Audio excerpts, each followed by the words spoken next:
Call the meeting to order at 6:03 p.m. Kate, can you call the roll? Hold on. All right. Sorry, I just got in. Steve Carreau, Here. Rhea Ortner, Here. Barb Hart, Here. Andrew Duarte, Here. Ron Mitchell, Here. Danielle Kraus, Here. Steve Roundtree, Here. Catherine Vallon. Here. Great. Jonathan Baumhover. All right. Thank you. Great, thank you. Does anyone have any questions or comments on the consent agenda?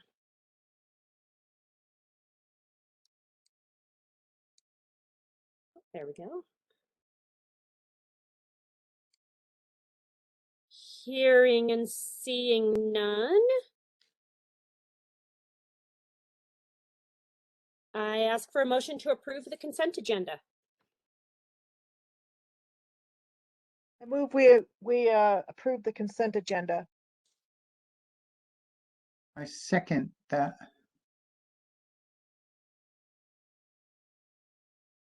And Kate, can you call the roll? Yes. Steve Carreau, Yes.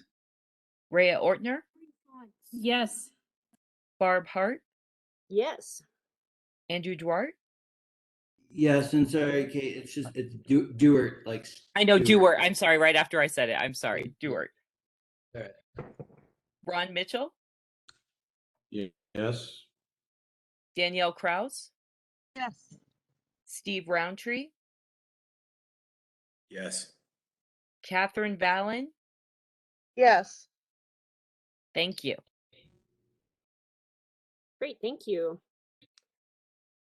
Now I'd open up the floor to any public comment on non-agenda items. Know if we have any. This is Rick. I've got something. Absolutely. Go ahead, Rick. Yeah, just a little more follow up, and we'll probably be talking about this for a while from the Marshall fire. Is if you've been watching the news or hearing any about it, a lot of people didn't get notifications. So this is my plug to everybody. Make sure that your cell phones are listed in the, for lack of a better term, the reverse 911 system. I'm going to put a link in the chat here to how you can sign that up. And, I have my work location, my parents' house, and a few other places all listed. So I get alerts for all those, which are not very common, but that's a good way to get information. Your landlines are already automatically in the system, as are voice over IP lines, but cell phones are not. So you have to opt into it and create a little account. But that's a way you can get information, not just for if there's an immediate evacuation, but also once you've left the house, if there's further information, it'll come out that way as well. So I will stick that link in the chat. Great, thanks, Rick. Sure. Does anyone else have any public comment on non-agenda items?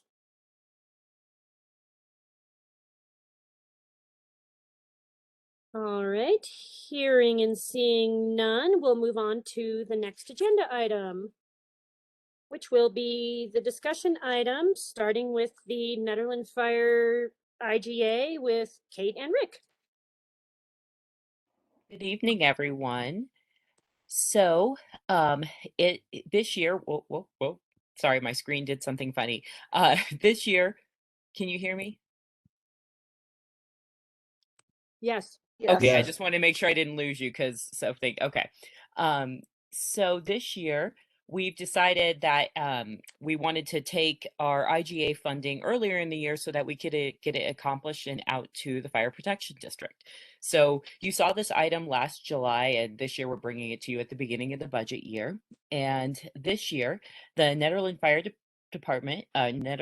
Protection Department requests that the NDDA continue to support the budgetary needs in 2022 per the IGA between the NDDA and the Nederland Fire Protection District, and you should see the IGA as an attachment. This project was approved as part of the budget process in 2022. Fire Marshal Rick Henderson provided the NDDA board with figures on how the fire department determined the funding amount to be, I'm having trouble reading, $23,416.43. The calculation comes for the TIF area increment line 3 of the final certification attachment. It is 3,137 or $3,137,880. The fire district's mill levy, which is certified prior to December 15th of each year on the form for 2021, was 14.925 mils. And that calculation gets us to the $23,416.43. And this is all highlighted in the attachments. And again, as in last year, the fire department requests that the funds continue to be paid one time annually. Other attachments you have are Fire Marshal Henriksen's year-end report and his request. And I will turn it over to him now to answer any questions or say anything he'd like to say.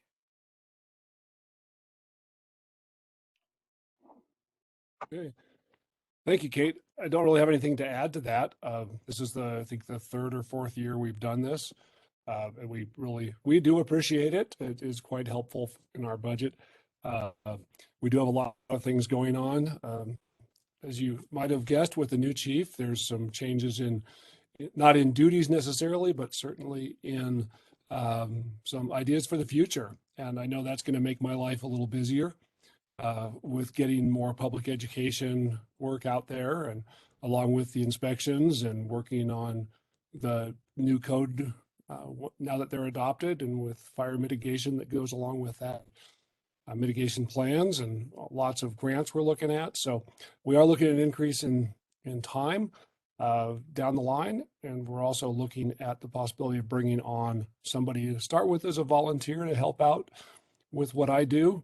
But the guy we're looking at, he's got a lot of experience in fire mitigation planning, so he may take a lead on some of that. Like I said, starting out as a volunteer, but I suspect he'll want some money after a while, so we make him ask for a little more down the line, but nothing right away.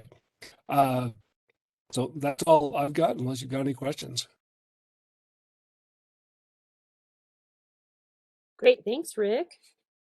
Sure. Let's go around the circle real quick and see if anybody has any comments. Let's start with Steve Carreau. Yes, thank you, Barbara. Rick, yeah, I just want to say that I really support this, and I think it's a nice way to be fair with the DDA money going to such a critical source as the fire department here. And interested to hear down the road when you can maybe give us some updates on the new chief, or possibly the new chief could come and give us a short little meet and greet or something like that. But I'm happy to hear that things sound like they're going well at the fire department. Yeah, and I support this. So that's all I have. Thank you. Yep, they're going well. Yep, I'll try to get them at the next meeting. Great, thanks. And Great, thank you. Rhea.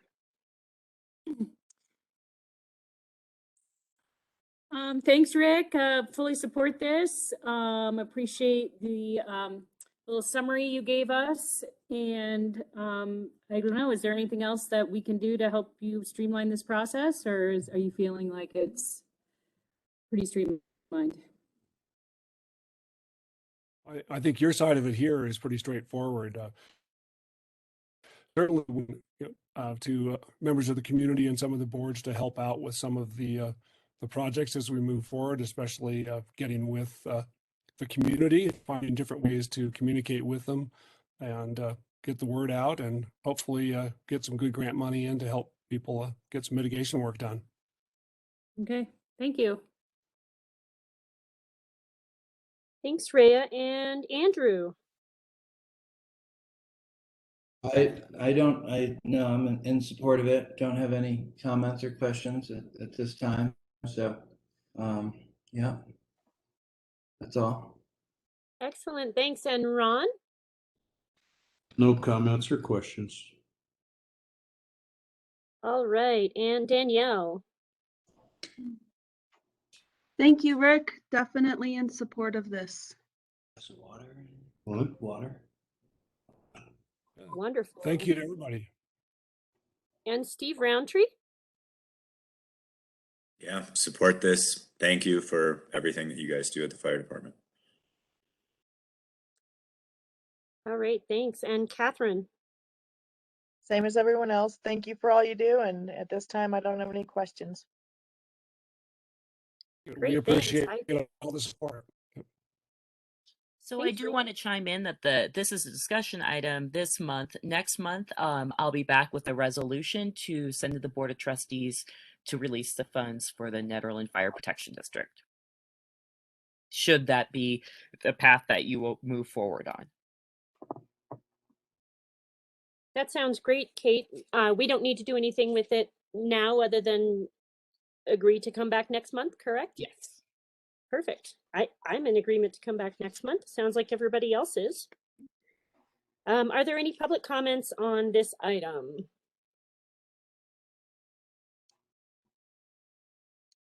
No? Hearing and seeing none. Let's move on to the next agenda item, which is wayfinding, and this is going to be Steve Carreau. Thank you, Barbara.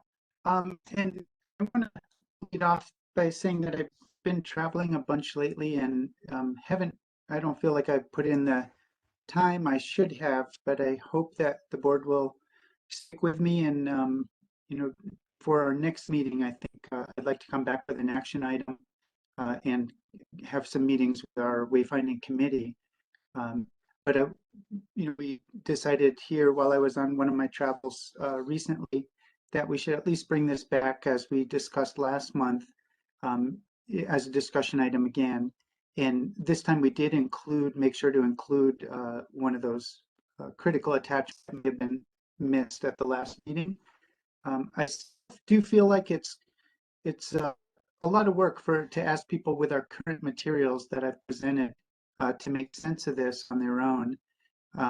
But I would like to, open it up to a discussion and probably go around the room if anybody had questions or had the chance to look through this. I think the part that was missing before was the main programming map, which has all the locations listed that match up to the Word document that I presented last month. And I have my map here with me today it's all marked up from my work on it. So if anybody does have questions, I'd love to try to clarify things. Also now to try to clarify where we're moving with this, because we'll have some wayfinding committee meetings between the now and the next meeting, and would love to come back with action item on moving forward on this further, but this is still a discussion item. So Barbara, I don't know if you might be able to just call around on the group. I don't have a list of all of us like I do when I was the chair. Yeah. Thank you. And I'd be happy to answer any questions or try to clarify anything. Thanks, Steve. Let's go in reverse order this time and start with Catherine. I don't have any questions right now. Okay, sure.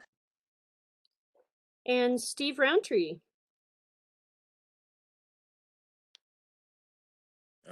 No questions. I need to get in touch with Steve and meet on some of this stuff. I've had a challenging month, so I'll reach out to you later this week, Steve, and we can get some great. Conversations going. Perfect. Yeah, thank you. Yeah, that sounds great. Sure. Great, thanks. And Danielle. Kind of in the same boat there. I apologize. I wasn't able to look this over and bring any questions to the board today. Thank you for doing the work, Steve. I really appreciate it. And we'll look it over more and hopefully come up with some input for you. Thank you. Sure, sounds good. Thanks, Danielle. And Ron. The same with me. I'd like to talk with Steve about it when he's got a few spare minutes, which are rare. But if I could, I'd like to. Thank you. For Great, sure. thanks. Yes. And Andrew. Yeah, I'd echo what Ron and Danielle. I'd like to just talk with Steve a little bit more, but right now I don't have any immediate questions. Okay. Great, thanks. And Rhea. You know, I I haven't put as much thought into this as I'd like to, and I'm wondering if perhaps we might consider doing like a workshop on this and advertise it so we can, because there's going to be more than a couple of us interested in meeting, and possibly even meeting in person and putting these, plotting these map out on a big piece of paper and really going through everything together in person, if people are comfortable with that, to really hash out these details. I'm certainly interested in Steve's comments that he said that he's marked up, but I don't know what those are. I don't know. So I just throwing it out there for food for thought. Maybe we can have a workshop about this. Yeah, I think that's definitely a possibility. And it was a lot of work when I grappled with it and trying to put together, the maps are on many different pages. And so that was in itself was a little tricky. Like what I did was print them all out as large scale as I could and then taped them all together. And it gets to be, like a 3-foot by 4-foot map of the region immediately around Nederland. And then I went through the merge programming, document and marked it up as far as what I thought were items that we, as a board, what I had gleaned from my notes from previous meetings, had figured out that the board was in favor of and what our preferences were for priorities. And that's how I came up with the Word document that was attached last meeting and this meeting. But it's a lot to put that to the finding the map, and that is really small scale. Well, the wording is really tiny, so it's hard to see, where something is on the map. So I do think, Rhea, potentially in person, something where we could print the map even larger. And I have it, mine is all marked up with notes for each item. But the gist of it was, oh, go ahead. I was going to say, do you think Merge might be able to just shoot us a PDF of a, 4-foot by 3-foot or 24 by 36 inch size, and I can print it at my office or something, and Oh, sure. we can use that. Yeah. I don't know how big of a deal that would be for them. I don't want to go too out of scope or have them spend lots of money, but I have a feeling they probably have it set up. They might be able to give us a print instead of individual pages of big size. Yeah, no, that sounds good. And now with the business connection, they had a plotter, but also I have a plotter. down in Boulder. I might be able to, Okay. as long as it's working, I should be able to print it out. It's Miranda. Town is also now in possession of one of those large printers, and so send it to, if you want to send it to me as well, Steve. I can see if Peter can print it. Okay. Great, And thank you. maybe, just one other suggestion, if we can go around again, but if people want to say they're in favor of doing a workshop, maybe we can just do one of those meeting polls to see when it is we might be able to meet. Sometime within the next month. I'm hoping we can find a couple hours. Yeah, and let me just first get my notes here about Miranda. What is the size, the maximum size that your printer will do? I think it's like 10 feet. It's very large. Oh, wow. Yeah. But Okay. what's the width? It's Okay, probably great. like 36-inch wide max. Yeah. I would have to ask Peter. I don't know. I haven't spent any time with it. I'll get the dimensions and I'll send them to you. Okay, thanks. Yeah, once I get that, and Rhea, if you could let me know, or you may know what your maximum dimensions are on your printer. My plotter will print anything up to 36 inches wide. So 36 by whatever. Okay. Okay, got it. wide. Yeah, and then Miranda, when I hear back from you, I'll reach out to Merge and ask if that's something, reasonable that they could do for us, is consolidate these onto, one document that we could then print. Because that would help a lot. Mhm. Great. And then just a real quick thing is, essentially with last meeting, what I was hoping to get to, and like we talked about, we just don't have the printouts and things that would help us do this easily. But it was mostly a matter of trying to go through as Merge had explained, they gave us the over program. Like if we wanted every sign that a town should have for what we're trying to direct people to, and then it was to us to try to wean that down. And I felt pretty comfortable when I grappled with it long enough that it was pretty cut and dried, which most of the signs, which ones we should have and which ones maybe we could push off to phase 3, let's say. So I think it would be something, an hour or two at the most in-person meeting. Maybe we could do it at the hub where we have a large space, and really just to kind of get in that. What that was doing was giving us an idea of what signs we think we should be producing and installing in around town, and then from there we can use their order of magnitude budget to get a cost. And one more thing is, when I did that on my own before the meeting, I got a significantly lower cost than what their budgets were showing, because they were budgeting based on everything that they programmed. So anyway, I think that's what we're trying to get to at this point, is grappling with how many signs, which signs, and the estimated budget before we move on to a next stage of actually getting documents, construction documents prepared and things. I just wanted to clarify that.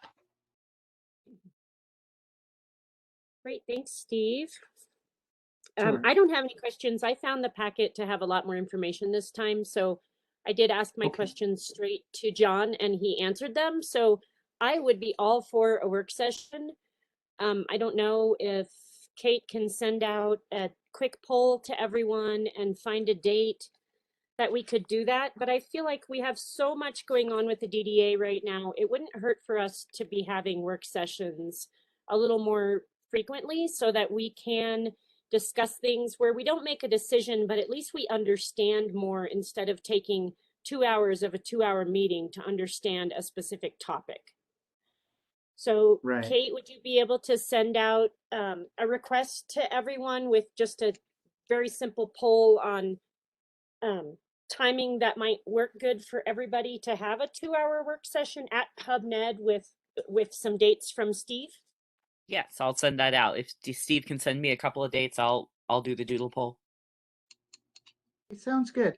And Steve Roundtree, I'll check in with you before we come up with some dates, because maybe you and I could meet with perhaps with Claudia and even Barbara, if well, I guess the three of us would be hard without publicly announcing it. But Barbara, if you're okay, then Steve and I and Claudia could at least get together on our current stuff, and just prepare for the work session. Absolutely. I think that would be a great idea. Thank you. Okay, great. Well, that sounds good to me, and I'll feel better about that too, because I feel like I'm asking a lot of everyone to struggle the way I did to look at all this stuff the way it is currently. Thank you for presenting it in a way that at least we're starting to grasp exactly what it's all about. So thank you, Steve. Sure. Yeah, thanks to all of you for your patience, and I will put in more effort than I have recently. It's been quite a trying time with all the different things going on. All right, thank you. That's everybody from the board. Is there any public comment on this item?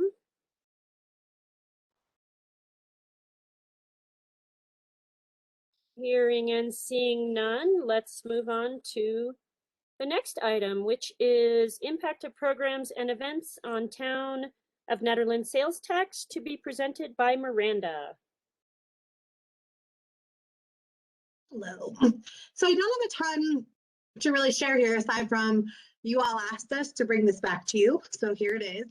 What we did is we pulled the sales tax from 1998 to almost the end of 2021. So you could see just kind of how the sales tax moved. And I think the goal was to really identify how events or certain seasons impact town. So I just took some kind of like high level overview. I didn't dive into any of these too deep, but I would say summer months are really town's best months.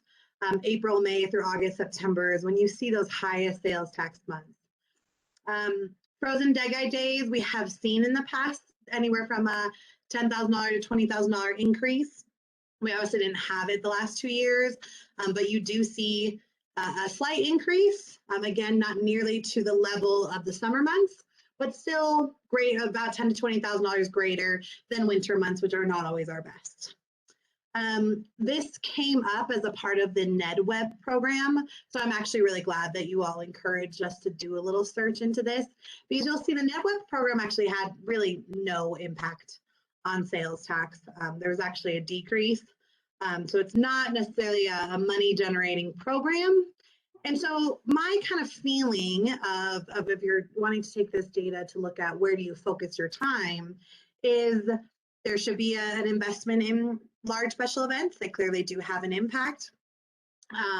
Summer months, we really need to figure out a way to make the tourism work here. And I know Kate and I are going to bring before you a tourism management grant later on today, but just kind of, addressing some of the issues that run into tourism, like the traffic and the parking. And of course, I know, Ron, that's something you've been bringing forward. So we need to encourage people to come here. We need to encourage them to stop and have a place to go, to park, to spend their money. So you can continue to see that trend upwards. And then, like I said, just keeping that investment on events, because that does help. So I'm really just here to, if you have questions or if you would like town to dig into any information a little bit further, happy to do so, but just kind of wanted to kick this your way since you asked. Great, thanks, Miranda. And let's go around and see if anybody has any questions about the impacts of programs. Let's start with Andrew. I am just trying to wrap my head around the numbers here. So I'm gonna, if you could come back to me, I'd like to let everyone else go first. I'm still reading through things and sharing screen. Sure. Thanks, Andrew. How about Catherine? Well, I want to thank Miranda, you guys in the town, for running this, because this gives us kind of some hard figures to analyze, although, in real time right now, I'm looking at them the size I can see them. Yeah, sorry, I can bring up the actual spreadsheet if that's easier for the group. That'd be nice. But yeah, I think this is, really interesting, because, it's already let us know one program that maybe was looking interesting, that maybe it's not as impactful as we would have hoped. Mm-hmm. And, that helps us figure out, where to focus energy. So thank you for running that. Yeah, agreed. I thought that was very eye-opening too, because I think the Board of Trustees also felt like, why wouldn't we give it a shot? So it's always good to see the data. Yeah, thanks. Thanks, Catherine. And Steve Roundtree. I don't think I really have any questions on it. I kind of looked at it, and it's interesting for me to look at it and think in the winter months in particular, and there's a pretty good correlation, I feel like, to skier visits at Eldora and some of the data that was presented. So that's interesting to see. Great, thank you. I do think, Steve, it would be interesting, just if there is a desire to play into this more, is to look into that, like when your peak months are in comparison to town. I think there's a lot more that can be done with this data. Definitely. And Danielle. Thank you for gathering the data, Miranda. I have no other questions or comments. All right, thank you. And Ron. Does that say that the $10,000 increase in sales tax is due to the 2 days of Frozen Dead Guy Days? You know, I'm Would you operating, attribute- yeah, I'm operating on an assumption, but I do think so. So when we're looking at March here, you're seeing like in 2017, you actually have almost about a $20,000 jump. My, I would like to see as the research before Frozen Dead Day started, which is what we used actually when the Chamber of Commerce started it, to see what the percent increase was. And the first year we did it, it wasn't very big, but by the time we got to the 5th year, it was substantial percent increase over. But that was started, I think, in 2005. So you don't really have any data to compare in this chart. Yeah, you know, I don't know exactly what year, sorry, Ron, that it started. And I think that was one thing I was curious about. You know, you're not really seeing any sort of major movement in March until 2010. In 2010, you're seeing almost just shy of a $15,000 jump, which I believe that's what I said. The 5th year was when it really took off. Yeah. Yeah, And that then was you're my gonna see a steady increase, but it's not until 2017 though. You know, you have somewhere from, you know, $5,000 to $10,000 from 2010, but then in 2017 you have that $20,000, really $23,000 jump, and then the following year you have an $18,000 jump. $20,000 That's tax revenue, right? Right. So this is like, you see the really huge impact. And I think that the Frozen Dead Days, of course, gained more momentum and was a truly 20,000 person event. That's when you're seeing these significant jumps upward. It might be hard to separate because spring break also happens in March, and so I'm sure Eldora ticks up as well. You know, we could, if there's a desire, it would take a little bit of time, and we would want to do it within the last 2014 to present is all we really have. We could dive in. Actually, no, because we get sales tax in a month lump sum. It would really be, there's really no way for us to tag it into week by week. So you're absolutely right, Cliff. There's like a lot of assumptions go into these numbers of what may or may not be happening here. So Miranda, does Frozen Dead Guy Days report anything to the town on the sales tax each year, or can we get the last 5 years or the last 5 years they were open of sales tax? They have to do a special event form, right? That has to be turned in just like the farmer's market. It doesn't get turned into town though. It gets turned into the Department of Revenue, because the Department of Revenue is who provides us our sales tax. Nothing comes directly through town. We don't have the personnel for that. So we'd have to ask Frozen Dead Days to provide that. I'm not in possession of that. Okay. But I'm right here if you need it. There we go. Hey, Sarah. Hi. And just so you guys know, when we got shut down in 2020, we actually went back and had all of those numbers pulled, and our accountant has them somewhere. I'm not a numbers person, but we do have all those. Would you be open to sharing them with the DDA? Absolutely. I mean, here's the thing: when you're getting federal grant money to actually put this event on again, as we are, everything's an open book. So I mean, I definitely have 2019. I just don't know how much further back it goes. And actually, you know what? I can't say that because I bought in 2019. So I really cannot offer anything. That would have to be an Amanda question. You know, it wasn't my business. Sure. Does the DDA want me to ask Amanda, or is that something you're looking for further? You know, again, I can't. It's really it's our accountant, Mandy, okay. Near, and Amanda and Mandy. Okay. I mean, I'm happy to ask. I think it'd be great information to have, and it'd be great information to have from when NedFest was happening and other events. I mean, if we picked the top 5 events that happen in town, Frozen Dead Guy Days being the top event, and we looked at the last 5 years of specifically that event, or the last 5 years they were in business, I think it would help us understand better how the event money filters back into the town and how it affects the businesses. Mm-hmm. I think that'd be great information to have. I think so too. I think it's a really good idea. Just get all the data that we can and put the metrics together. I don't know about NedFest, but I think that would be really interesting. Yeah, that would be great. And thank you, Sarah. You're welcome. Let's see, Rhea. So Miranda, is there, the state collects all this money. So do they not keep track at all of the sales tax generated per day or per week? Is there any way we could get some raw data? Yeah, I can see what I can run. I can run it by business. I'll see what kind of report I can do by week. I'm not sure. We've never really done it.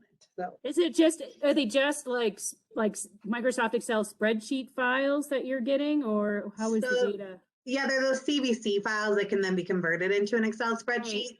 Okay, because pivot tables are awesome. You probably have used pivot tables Yeah. in Excel, but they're great. And then, the other thing I was thinking about with sales tax, it would be interesting to know is, I sort of embarrassingly admit, but I actually am a big Amazon shopper and I have stuff shipped to my office in Nederland. And so I'm paying sales tax to Nederland on all those online shopping things. So I'd be just curious. Obviously this blip, I suspect also it's due to the festival, but in those months of the last few years, but overall, look how much sales tax is increasing. And is that from people actually shopping in town, or is it people who are ordering stuff online? I'd be interested to know like how much Amazon contributes to our sales tax, if you can pull it out by vendor. Yeah, I think it's a combination of both. Obviously we've been pleasantly surprised, especially during the pandemic, that as you see, as this total, we're just continuing to go up and up. And I think we ended up 118% of a budget and as 2021 closed. I mean, it's significant, and the pandemic did force a lot of people to shop locally. And so I know we saw, essential businesses paying a significant amount in sales tax, but we'll see how we can kind of dive into that and what we can bring back. Right. Cool. Thanks. Thanks, Miranda. Let's hop back to Andrew real quick and see if he had any further questions. No, I don't have any further questions. I know Ron wanted to add something. He was mentioning while we were off on mute there. Okay. I'm pretty sure that the state doesn't keep or doesn't have the ability to have daily records of sales tax because everybody files on a monthly basis. It would be great if we could have daily records in terms of fluctuations, because I think you'd see the weekends producing double what the 3 weekdays or 4 weekdays in the middle of the week produce. Yeah. I also want to mention that it's illegal to divulge any individual business's sales tax revenue. So I would like you to be very careful about doing that. So I wasn't going to bring back any individual business. I think it was just more the rolled up online versus local. And I think you're absolutely right, Ron. Some people report monthly, some people have the opportunity to do their sales tax quarterly, and others are annually, depending on their type of business. So your records are a bit all over the place. Mm-hmm. Okay, thank you.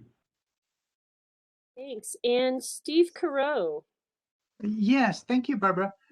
So I have a fair amount to say about all this and I think people have had a good discussion so far and brought up a few of the points that really you can't, things that you really can't pinpoint what was the cause of. I crunch numbers a lot especially for my main basket business. And looking at this, I think Steve Roundtree's point that Eldora probably contributes a tremendous amount to Netherlands sales tax. And Steve obviously could bring back numbers about their skier days and things, but I assume March is a pretty huge month, around the state in ski areas. So I think it's really, I would caution us to try to draw too much conclusions from this spreadsheet here of just lump sum month by month. I think that's a really kind of a risky thing, and I don't feel like we can draw conclusions based on this information. And we can't pinpoint what was the cause of it. We see that certain months are higher than others. But, you know, like Rhea pointed out, perhaps, and I'm not positive of how the sales tax works and the revenues from Amazon, but I know they charge things. From my understanding, they charge it by the location that the vendor is selling in and where their nexus is. But anyway, what a few things just to point out is that on March, let me just look at, sorry, I'm just looking at the less condensed one on mine.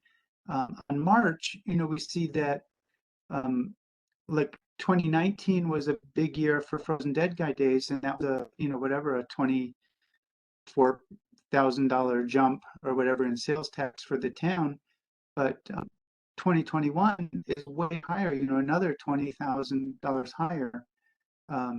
And obviously 2020 was the pandemic when everything shut down. So it's, you know, it drops down a lot. And nonetheless, it's 10,000 higher than the 2018. So I think that it's really hard to say what part of this, any festival, you know, in this case, we're talking about Frozen Dead Guy Days, but, you know, NedFest in the past. So I just want to caution us to not really make conclusions like that Frozen Dead Guy Days is giving us this lift. You know, I think it's a huge thing for the town and it's great, but I just don't think that these numbers can support any one of those theories. So I'm glad to hear, you know, that we're trying to get some other information. And I personally think that possibly Eldora's skier numbers will lend some more information to it. The other thing is that Frozen Dead Guy Days, you know, with their, and they can speak to this better, but if they're reporting to the state on sales tax data and paying to the state, they're not all their vendors are businesses in town. So while it may help the town, I'm not sure, but it may help the town with higher sales tax revenues. The individual businesses themselves in town aren't captured in, unless they're a vendor of Frozen Dead Guy Days, and only the sales that happen at Frozen Dead Guy Days would be captured by Frozen Dead Guy Days reporting to the state. So really, I just wanted to caution that I don't think we can really make any clear conclusions from the information we have at this point. And I also want to say that I'm all in favor of Frozen Dead Guy Days, and I think it is a big bump to the town in any way it happens. But I just don't think that these numbers can tell us that, oh wow, you know, they're giving the town $20,000 more when it happens, because we just don't know that information. So that was the main thing I wanted to talk about. The other thing is sales tax revenues, you know, benefit the town greatly. That's I assume that's a big part of the town's budget, you know, their revenue source. And that's not, it doesn't help the DDA per se with any of our budget numbers. Sales tax has nothing to do with our funding. You know, the Frozen Dead Guy, I mean, the DDA has, you know, part of our reason for being is to help the local businesses. And so if we're helping them by having a festival here, that's good. But it's not that our budget is in any way affected by, or our revenue stream is in any way affected by sales tax. It doesn't happen. So I wanted to make that point. And then the other thing I thought was worth noting as in this discussion is, you know, how do people feel about the town helping to support events like Frozen Dead Guy Days? Because they do directly benefit, absolutely directly, by sales tax revenues. And so the town itself, their revenue increases by that amount, that sales tax increase. So I think it's worth a discussion, you know, that it shouldn't only be the DDA that tries to support these things, that town itself benefits more so directly than we do. And I think it's reasonable to, you know, perhaps to split some of the grant money and for festivals in town. And, you know, I'd be happy to say the same to the Board of Trustees, that they're the ones who really, you know, get the money from these festivals. we're happy that our businesses prosper in whatever way they do from a festival. So I wanted to mention that. And one last thing I can think of is that Miranda's from the AIM, it says that the summer months are the best time to encourage tourists who come through Nederland to visit our local businesses. And I think, Miranda, that you could correct me if I'm wrong, but I think that was based on, that the summer months are much higher revenue than the winter. But I would say that perhaps the winter is the better time to try to encourage people to visit, because summer is already high and causing tremendous congestion. So, I feel like we might want to try to focus more on the down months, which is part of, our prior programs of boosting sales in the off months. So sorry, that was a lot of information I was saying, but those were basically my points. I think you're absolutely right. I guess my thought is like keep the momentum going on what's already there, and then I do agree, and should have added that to the AIM to capitalize on the winter months too. And again, I apologize, my AIM didn't really sound like that. Of course, anything we do is really a guesstimate here. We have no idea of drilling in, and so interesting information, and I do agree with the points that you made.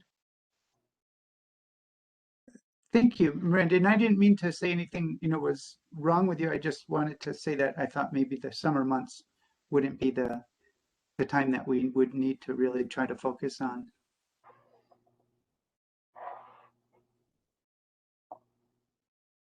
Great, thanks, Steve. Yeah, I agree, Steve, that we should focus and encourage events on the off months. And I did want to remark too that not all businesses profit during events. Most notably, the grocery store and the hardware store have declines in sales on those days. So it's a live and live world. Thanks.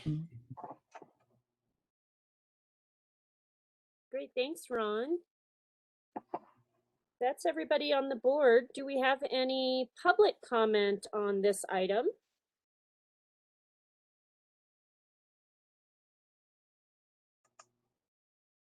Hearing and seeing none, let's move on to the next discussion item, which is the public art RFQ. And that's either going to be Rhea or Danielle.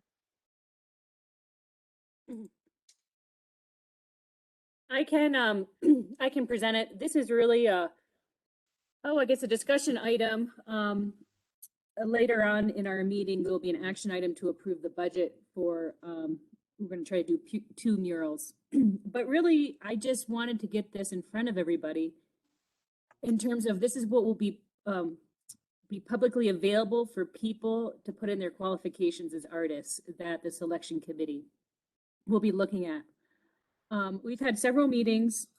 The Public Art Committee has had several meetings, and one of the things that came out of it is like we still want to focus on local artists. But we don't necessarily want to exclude other artists from applying because we just don't know who we're going to get. So we thought that we would do like a sort of a point preference. If you're a local artist, you might, because all the artists will be ranked, a point system for the selection. So you might gain a point if you're a local artist, but how do we define local? So in here, of course, I welcome any comments, but maybe Kate or Miranda can scroll to the part about where I define, it's right there on the front, of course, there. Any artist may apply, however, preference will be given to local artists of the peak-to-peak region as defined by residing in or the vicinity of Nederland, Gold Hill, Jamestown, Rollinsville, Black Hawk, Allens Park, and Estes Park. So I'm especially interested in feedback about that. Danielle, did you want to add anything? No, thank you for putting this together, Rhea, and for presenting it tonight. I do think that there was the question of, is there anywhere else that we think would be qualified as local that you guys can think of that we need to add to this list?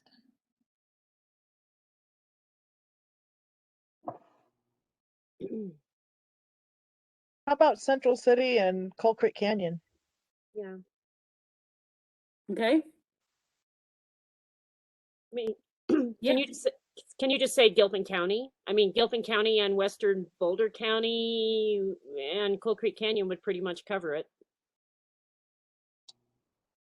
Yeah, because there's Western Jefferson County too. Yeah, very, very edge of Western Jefferson County. So Gilpin County, Western Jefferson County, Western Boulder County, does that cover everybody? Oh, Estes Park is in which county?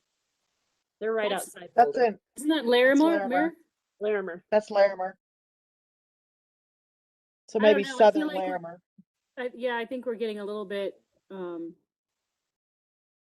don't know. You could say the peak to peak region.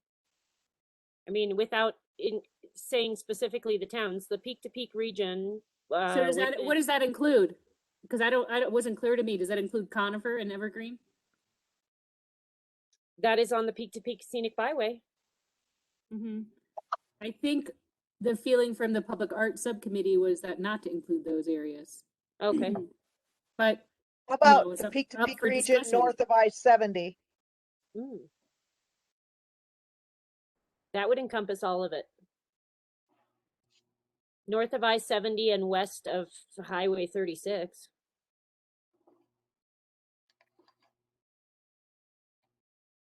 And so is the point to exclude places like Boulder that have a lot of artists and maybe have more availability for other work? Well, what do you think? Do you think Boulder's local or not?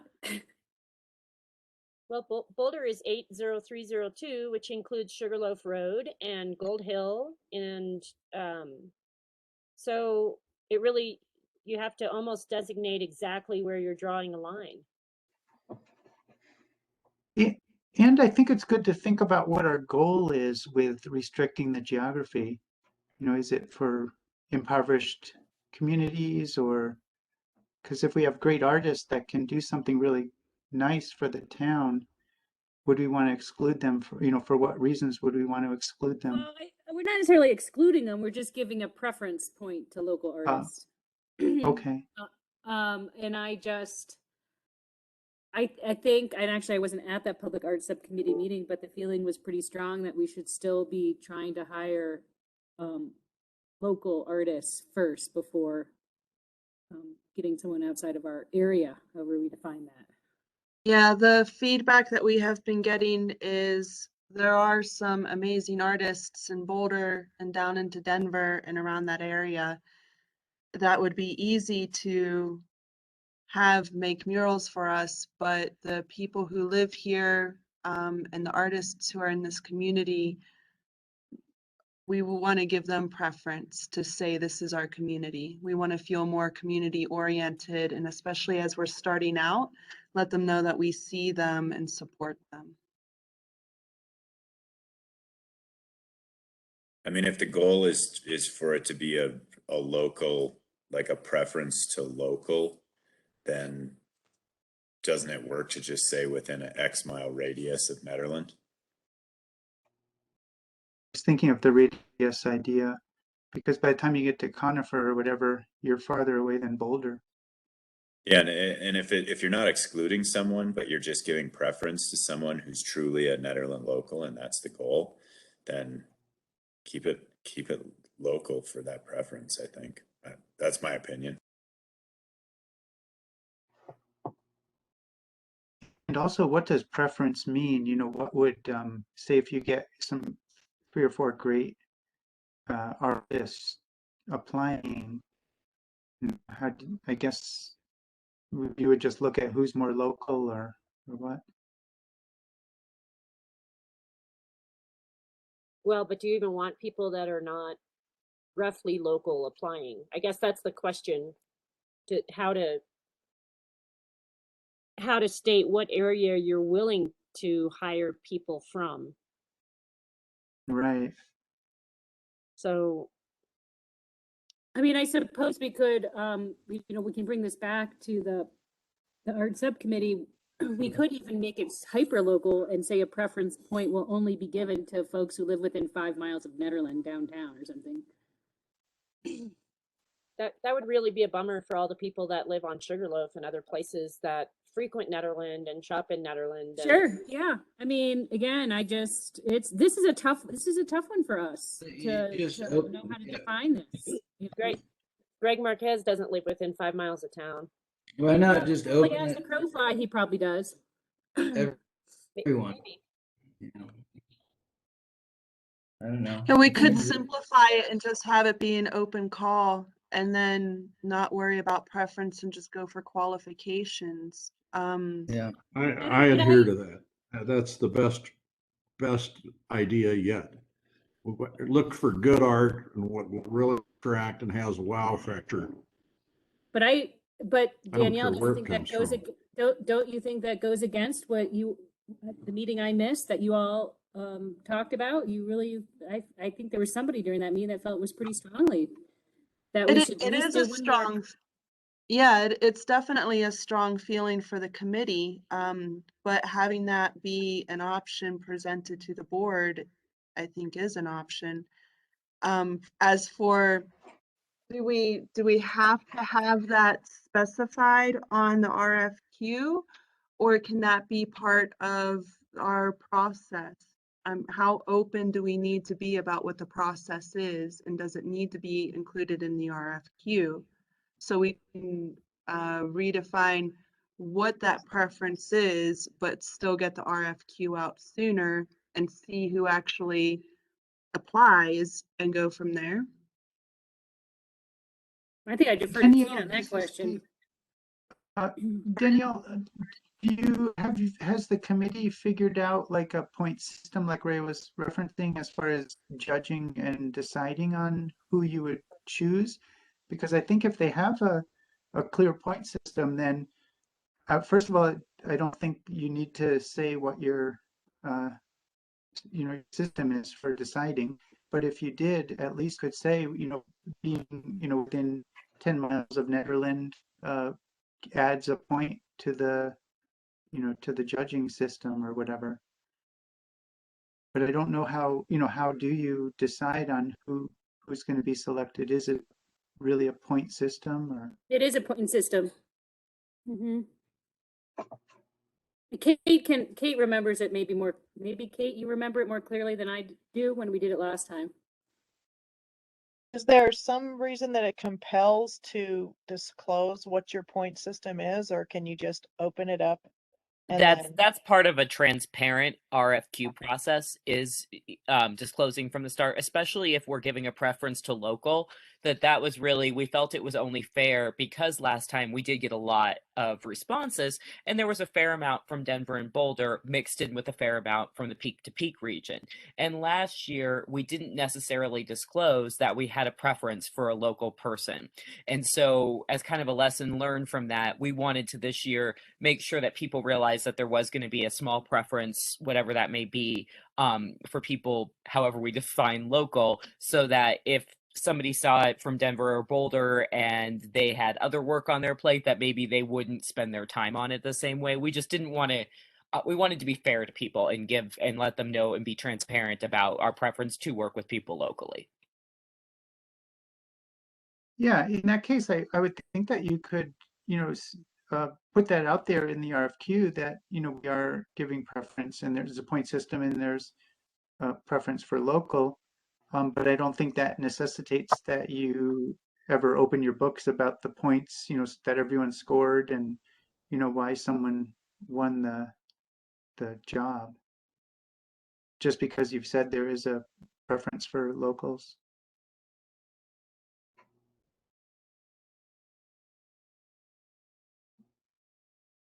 So it looks like we want to keep it that we have the local preference, and maybe add Sugarloaf and Gold Hills on there.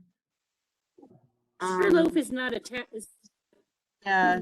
Sugarloaf is not really a place name. So how about if I change it to northern peak to peak region as defined by residing in or the vicinity of Nederland, Gold Hill, Jamestown, Rollinsville, Central City, Black Hawk, Allens Park, and Estes Park. I feel like there was one other town I'm missing. Ward, Ferncliff. Ward, yeah. Ferncliff is out there. Coal Creek, Central City. Central City I added. Coal Creek, I guess that's kind of a town-ish.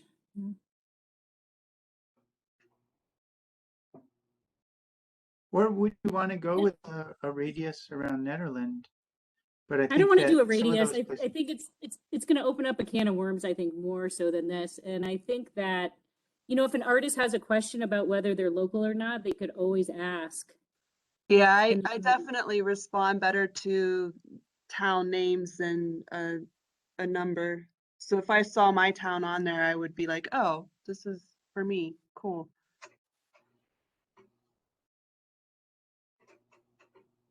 So that sounds like we have a good addition to our list for our local preferences.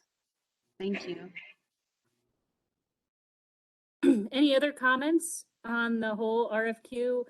Just again, you know, the budget is coming later in the meeting, but there's on the second or third page of this RFQ are pictures of where the murals, we're proposing the murals to be. And a map, of course. I don't have any other questions about it. Does I anyone else had have any other questions? I had one question about the picture that's up on the screen now, figure 3, the Poe wall. I couldn't figure out where exactly that is. It's beside Boosie Brews. So the awning you see on the right is Boosie Brews awning. And then on the left is the stairs that go down to where Boogie Records was, where a Oh, photography studio will now be. So that is underneath the deli. So this wall is between where the deli is and Boosie Brews. And Do I have the it correct on figure 1? I have it identified on figure 1. I think I did that correct.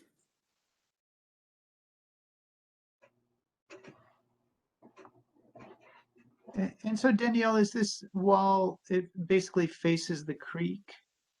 So you Yes. see it from probably walking up the stairs from Boogie Records back up to First Street? Yes, you can see it walking up the stairs. You can see it from the covered bridge. You can see it from the hotel. You can see it when you're at the community garden. And they have picnic benches there to encourage people to hang out. And they are also going to create a stage to encourage people to play music down there. So it is a spot that they are going to lightly, not so much develop, so much as utilize. I think it's going to be a nice community spot for people who know about it, especially with the pandemic, having a place to go play music out of the wind that people know about and have a place to hang out, have tables to work at and eat at. It would be a nice community involvement.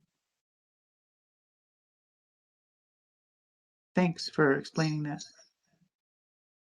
I just have one thing to add. I don't know if any of you guys ever remember the mural it's on Broadway and Spruce. Right when Spruce, there's a bank building. Do you guys know the big mural right now? I think it's Frank Shorter. Have you guys seen that mural? Broadway and Spruce. Yeah, so it's on the Past Pearl Street. northeast corner of Broadway and Spruce. And it's a parking lot. And there's this big mural, and it's Frank Shorter, and he's running. But if you look underneath it, if just giving you guys a little mural history in Boulder County, underneath it is actually another mural that Michael Wochuk did, which is the head of Jack Kerouac. And then they put that mural on top of that mural, the Frank Shorter one. So it's interesting. Mural history. Yeah, I was wondering why they didn't touch up that runner. And that makes sense that it's because there's artwork underneath it, which is kind of neat. Yeah, maybe it's not Jack Kerouac's head. I think it's Allen Ginsberg's head. I don't know. It's a Michael Wojcik who also lives in the mountains, muralist. That's it. My only comment. Great, thanks, Sarah. And do we have any other public comment on this item?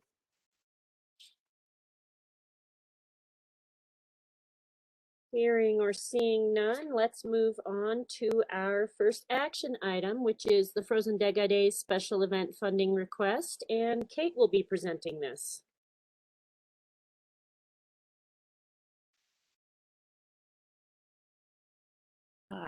Hello, everyone. So I'm just going to kick it off and then I will hand it over for any questions. So at our last board meeting, Frozen Dead Guys Days was invited to apply for the special event and traffic funding, and those applications as well as supporting documentation are attached. Frozen Dead Guys Days LLC is requesting up to $5,000 from special event funding to fund zero waste activities in the district for the festival. They are requesting $5,000 in traffic funding, though costs are more than $20,000, as you'll see in the application. For your consideration, there is $10,000 available in the special event funding and $20,000 available in traffic control funding. These projects were approved as part of the 2022 budget. So the question before the board tonight, hold on, sorry, I lost my, is does the DDEA approve a special event funding for Frozen Dead Guys Days LLC? And what are the amounts that you are interested in funding? As a reminder, our conversations during the budget season was that special event funds, we were looking at around $1,000 per event, just to keep things open to people. But you also didn't want to necessarily say that with finality, just in case there was a reason to give more than $1,000 in special event funds. So I just wanted to refresh your memories on those conversations as well. And I will hand it over for any comments from Frozen Dead Guys Days.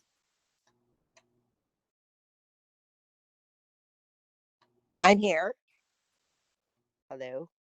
Great. We hear you. Okay. I don't know what you want me to say. You don't have to. I guess- just wanted to let you know that you could jump in now, or we can go to conversation. I'd really like to hear what you guys have to say. I've been talking all day. Okay. But I will tell you, I will tell you this. The traffic and parking and everything that happens over that weekend is it's significant. What everyone knows happens when the throngs come in. Our goal as a company is number one, our mission, number one is keep everyone safe. And number two, pay the bills. And number three, try and have some fun. That's my motto for what Frozen Dead Guy Days is bringing into the town. The safety factor of traffic is big, and zero waste is also it's actually a safety factor as well, because we don't want to have a huge carbon imprint on any community that a large event takes place in. It's irresponsible. So I just want to let you guys know, in this new world, we are here. We're really excited to be here. We're really working hard to work with town and with everybody in town to make sure that this comes off as seamlessly as possible. And any support you guys can give us would be great. Great, thanks, Sarah. Let's just go around the circle and see if anybody has any questions. And let's start with Andrew.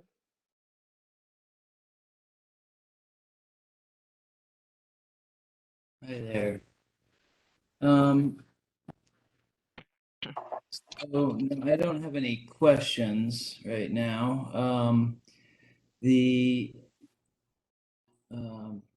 I know last meeting, Kate, as you were recapping it, we were talking about, the application for the funding request, and that was approved, correct? Yes. Yeah. Okay. And that was what was completed by Frozen Dead Guys Days. That was what was completed. Okay. And Yeah, no, I don't have any questions about this. So, Great, thanks, Andrew. And yeah. Ron. Well, I think both the DDA and the town should financially participate in this event more than they do. So I'm all for giving the maximum that we can out of both categories to Frozen Dead Guy Days to meet Sarah's objectives, and the safety is one of them. And certainly the traffic circulation and parking are a huge factor in that. Thank you. Great, thanks, Ron. And Danielle. I agree with Ron. I don't have any questions. I am in support and giving them what we can, and encouraging everything that we can for what they're doing. Thank you. Great, thanks. And Steve Roundtree. No questions or comments. Thank you. And Catherine.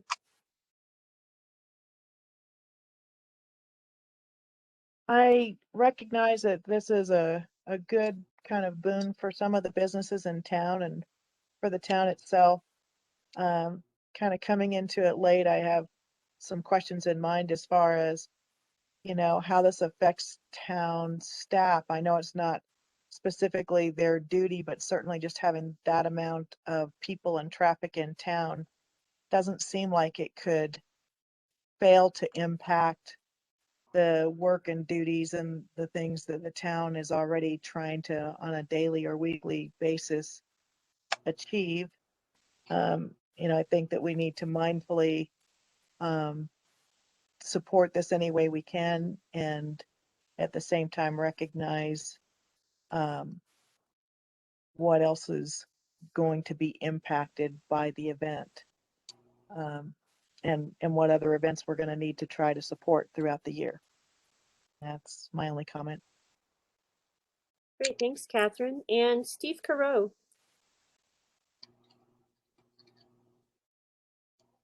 Yes, thank you, Barbara.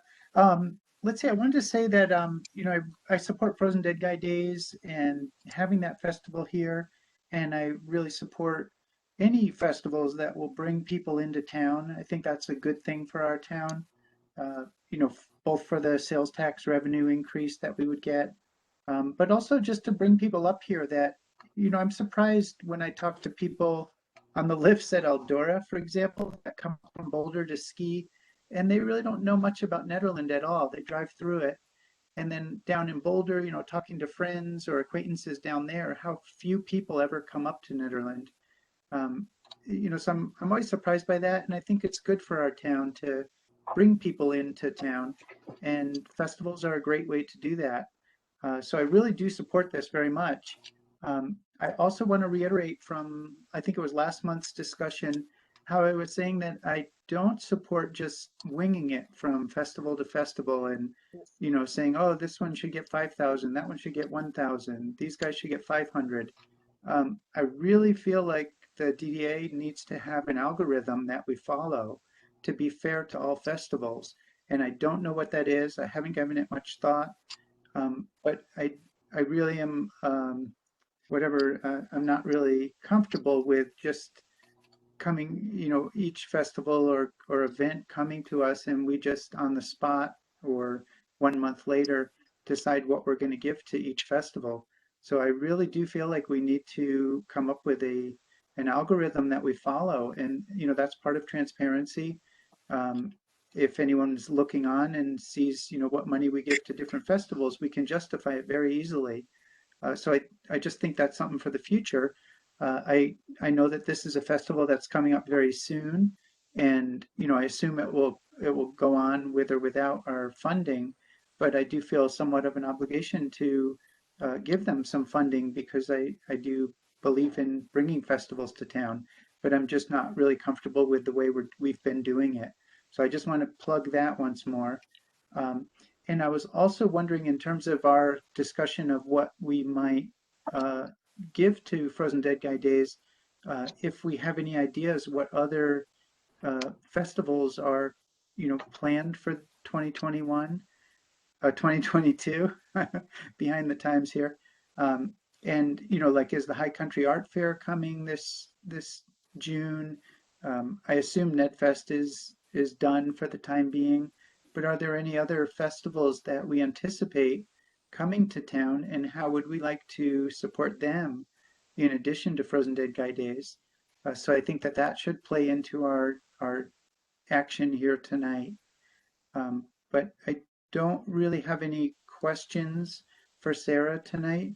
But I'd be happy to hear everyone else's input, and I intend to support this in some way tonight. But thank you. Great, thanks, Steve. I think just to toss in a couple of festivals, I think that we do know about. I think that there will be a bike race again, which would be something that we could support. I believe that there may be a 4th of July event happening that we might hear about next month. I haven't heard anything at all about High Peaks Art Festival, but we could certainly reach out to Deb DeAndrea and see if she's having it this summer.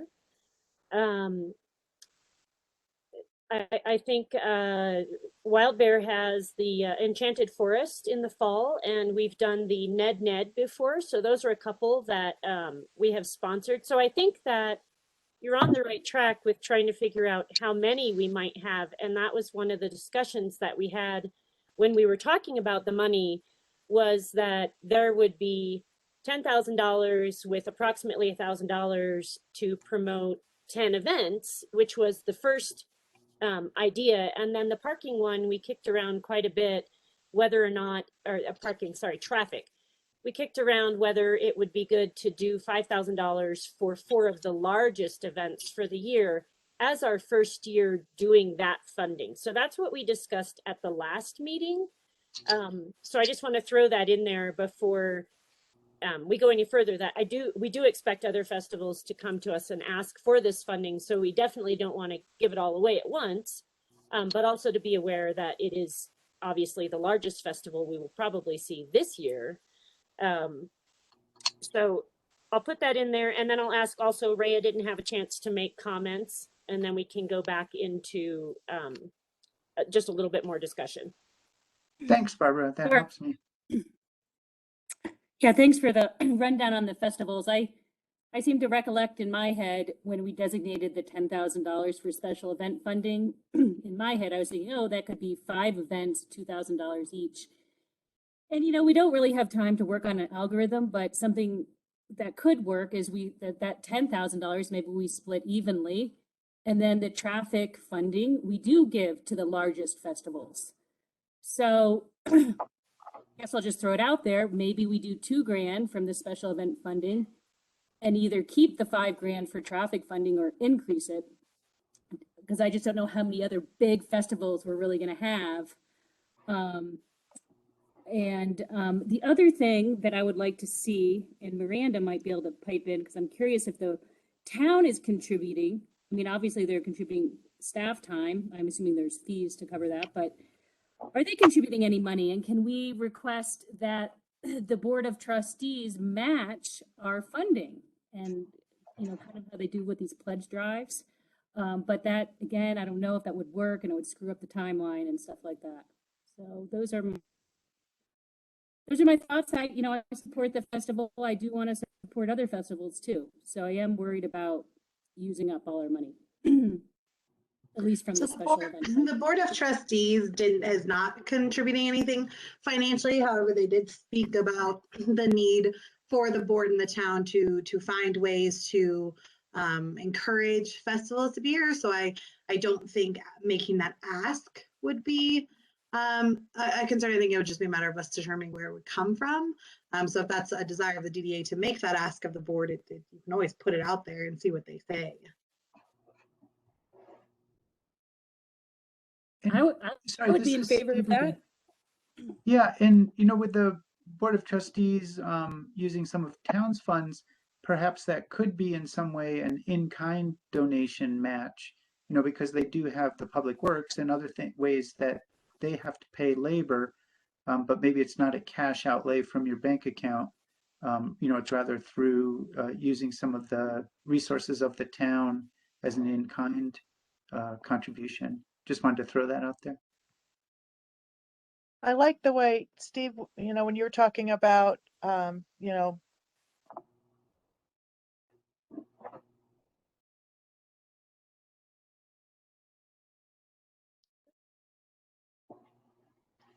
We lost you.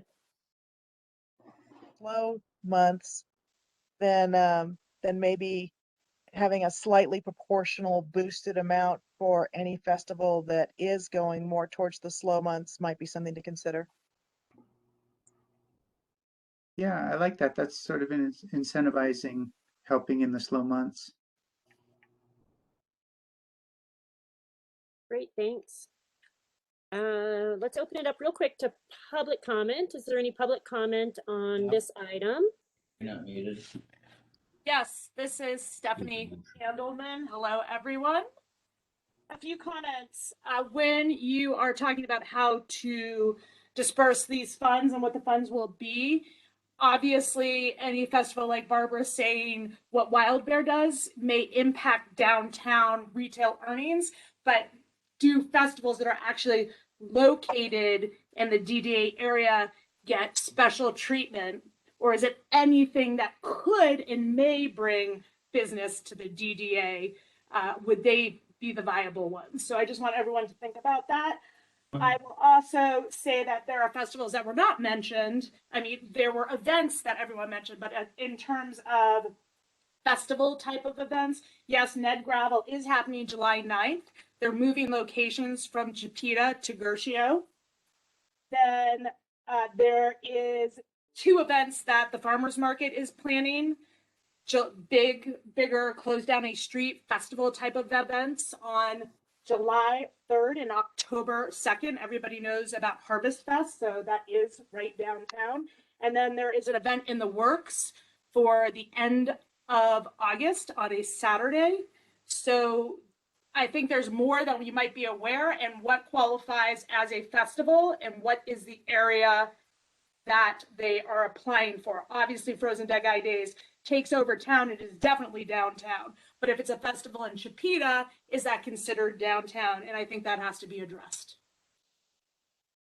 Thanks, Stephanie. Anything in the DDA district, it has to be in the DDA district. So for instance, the community center cannot apply for these funds. The Carver Room cannot apply for these funds. It has to be in our downtown district. So yes, Chipeta Park, Gershio Field, First Street, the shopping center, all would certainly qualify to be to access that funding. And sorry for not mentioning the farmers market; it's on my list. But it's accessible to anybody that's running any event in those spaces, which is why we want to make sure that there's some funding for everybody that asks. And since it's only February, we don't want to just give it all away because we have 10 more months. So when you say Wild Bear, is it because they have a retail location, even though their actual event, Enchanted Forest, is in the woods by Caribou Room? I'm just trying to understand the parameters. Yes. So we haven't funded Wild Bear's Right. Enchanted Forest event. I think Barb may have just been talking about it, and Barb, feel free to correct me, but we haven't funded that event, and the same concern would be brought up that if the event was not actually happening in their retail space, having it be at Mud Lake could be an issue with the statute. Correct, but they actually do something at the shopping center as well. So if it was something to promote something at the shopping center or an event at the shopping center, they could ask for that money. So could the carousel, if they were having some big event, could ask for that money as long as it is in the DDA district. It would not be applicable to Mud Lake open space. Okay. And then 2 other comments.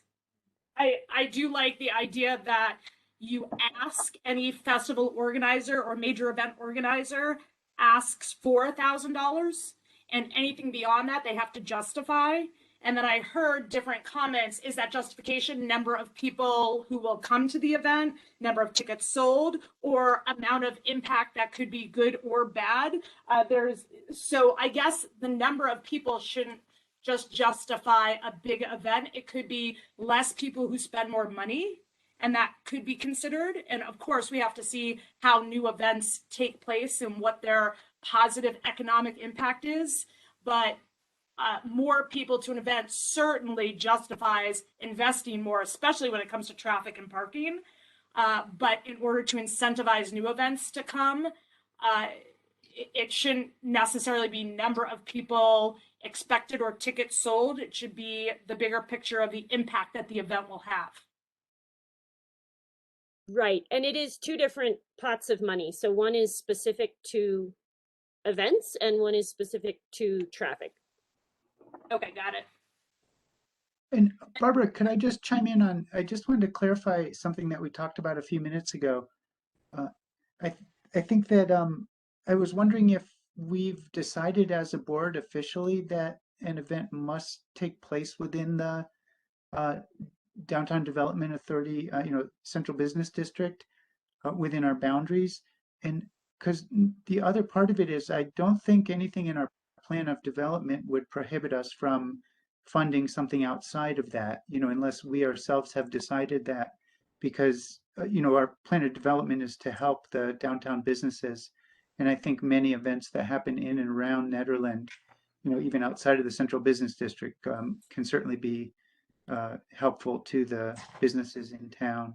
I would I just ask wanted to clarify Ron, that. I would ask Ron to chime in on that one because he knows exactly why it has to be in the DDA In the district. district, yeah.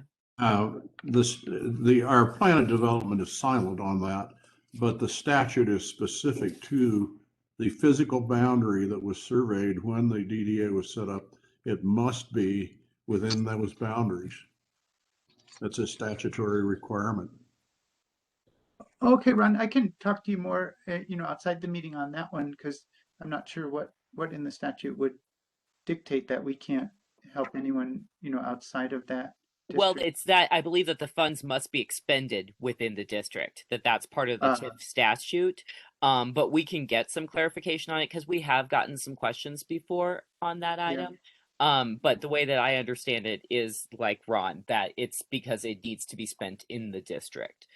That's part of the TIF statute, but we can get some clarification on that. Okay, sure. The And reason it's is not, simple. It's where the tax money comes from to fund the DDA is from only the district itself, nowhere else. right, but our purpose is to help the businesses within the district and to, help alleviate blight. And I think there could be a very cogent argument for spending money outside the district that's close to town that helps the businesses within the district. But anyway, that it's not really important for our discussion tonight. But I just wanted to try to clarify that point. Well, since it was brought up. Great, thanks, I Steve. don't object to anything that increases sales tax in the district. It's just what the statute limits us to do. I'm all for. Okay. Okay, thanks, Ron. Thanks, Ron.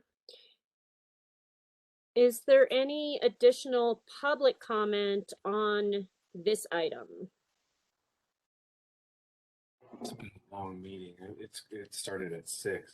If not, I would say that we're looking for, because it's an action item, we're looking for a motion, and I think it probably needs to be 2 motions.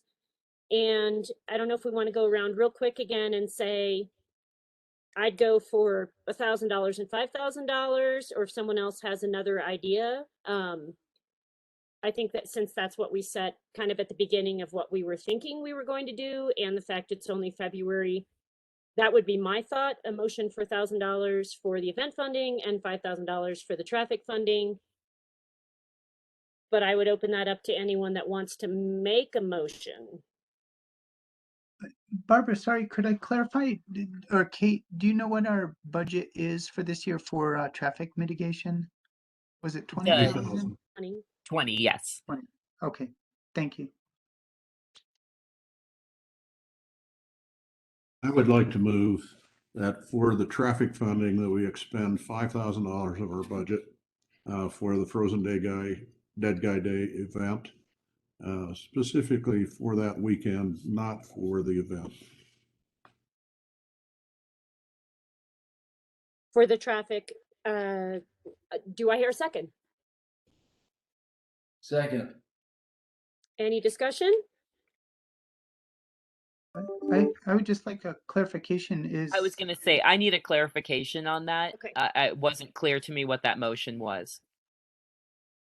Yeah, Ron, were you thinking that we would only have one action, one vote tonight, or would there be a A second Well, and the vote. vote is, The vote, Yes. I'll change that motion. I move that we allocate $5,000 of the budget for traffic control to the weekend of March 18th through the 20th. And then are you not making a motion about the special event funding, or are you No, planning on no. taking that on separately? Let's do that No, separate. that's a separate motion. Somebody else can do that one. Okay.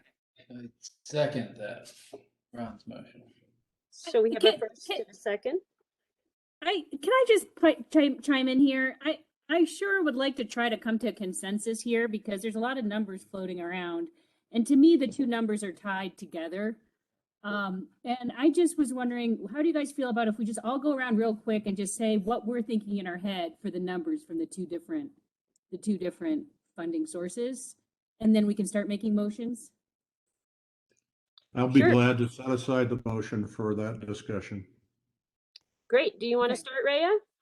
I was going to say 2,500 special event funding and 7,500 in traffic funding.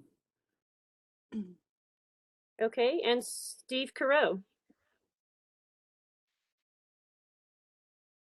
I would be okay with that. Okay, thank you. And Andrew. Yeah, I'm okay with that split. And Ron.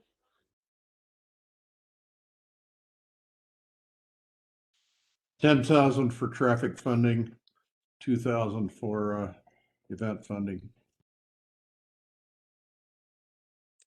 Okay, great. And Danielle.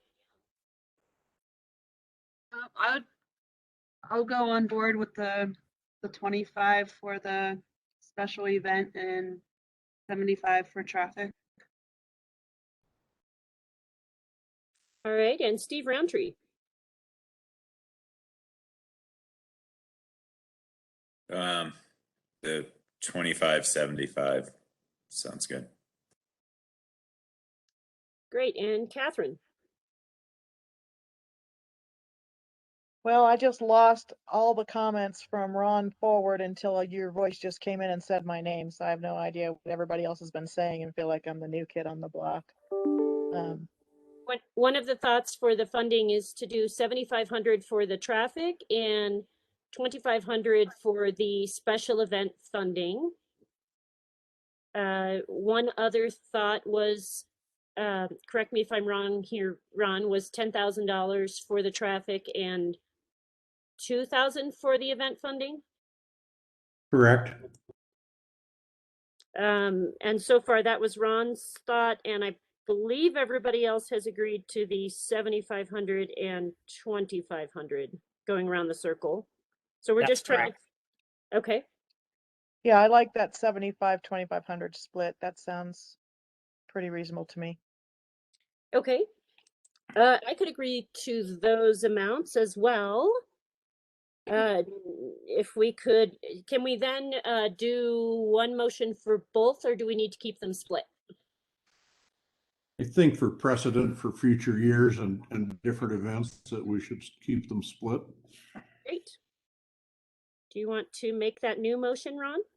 Yes, I move that we allocate $7,500 from the traffic fund for the weekend of March 18th through 20th.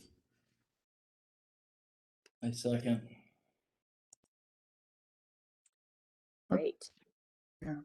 Could we just mention that it's for Frozen Day? It's going to Frozen Dead Guy Days event. I know the date's in there, Well, but we have the budget and there's weekends when there are no events. And that's why I did that without mentioning the event, because it was, when we originally considered it, it was for traffic control. Nothing was said about events per se. So I'd like to Okay. keep it within that purview. okay. Great. All right. And, Are we ready for roll call?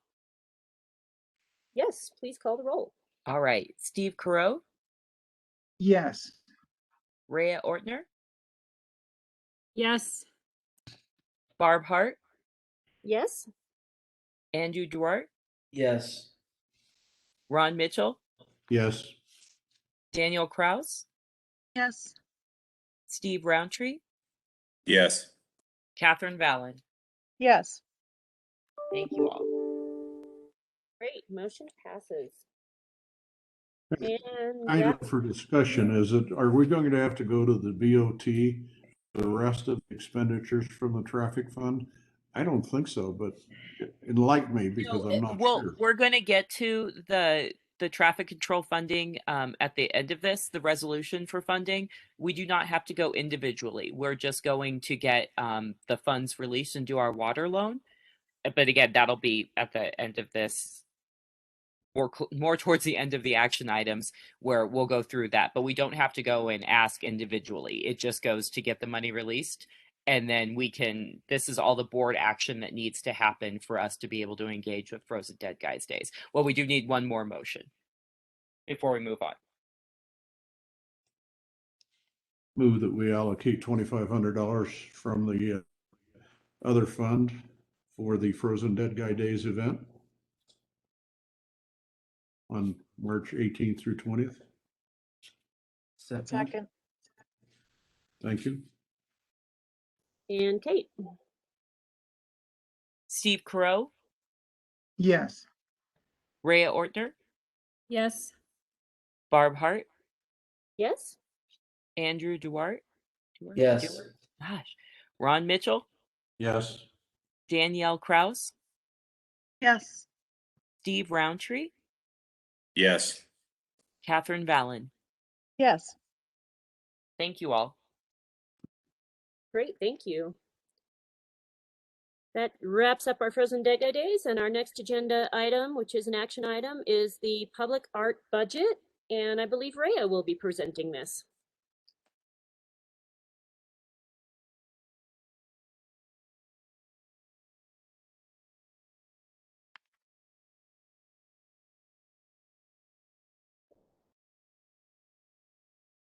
Really great, really quick. Can I just say thank you guys so much? I'm so tickled pink. I can't stand it. That's all I'm gonna say.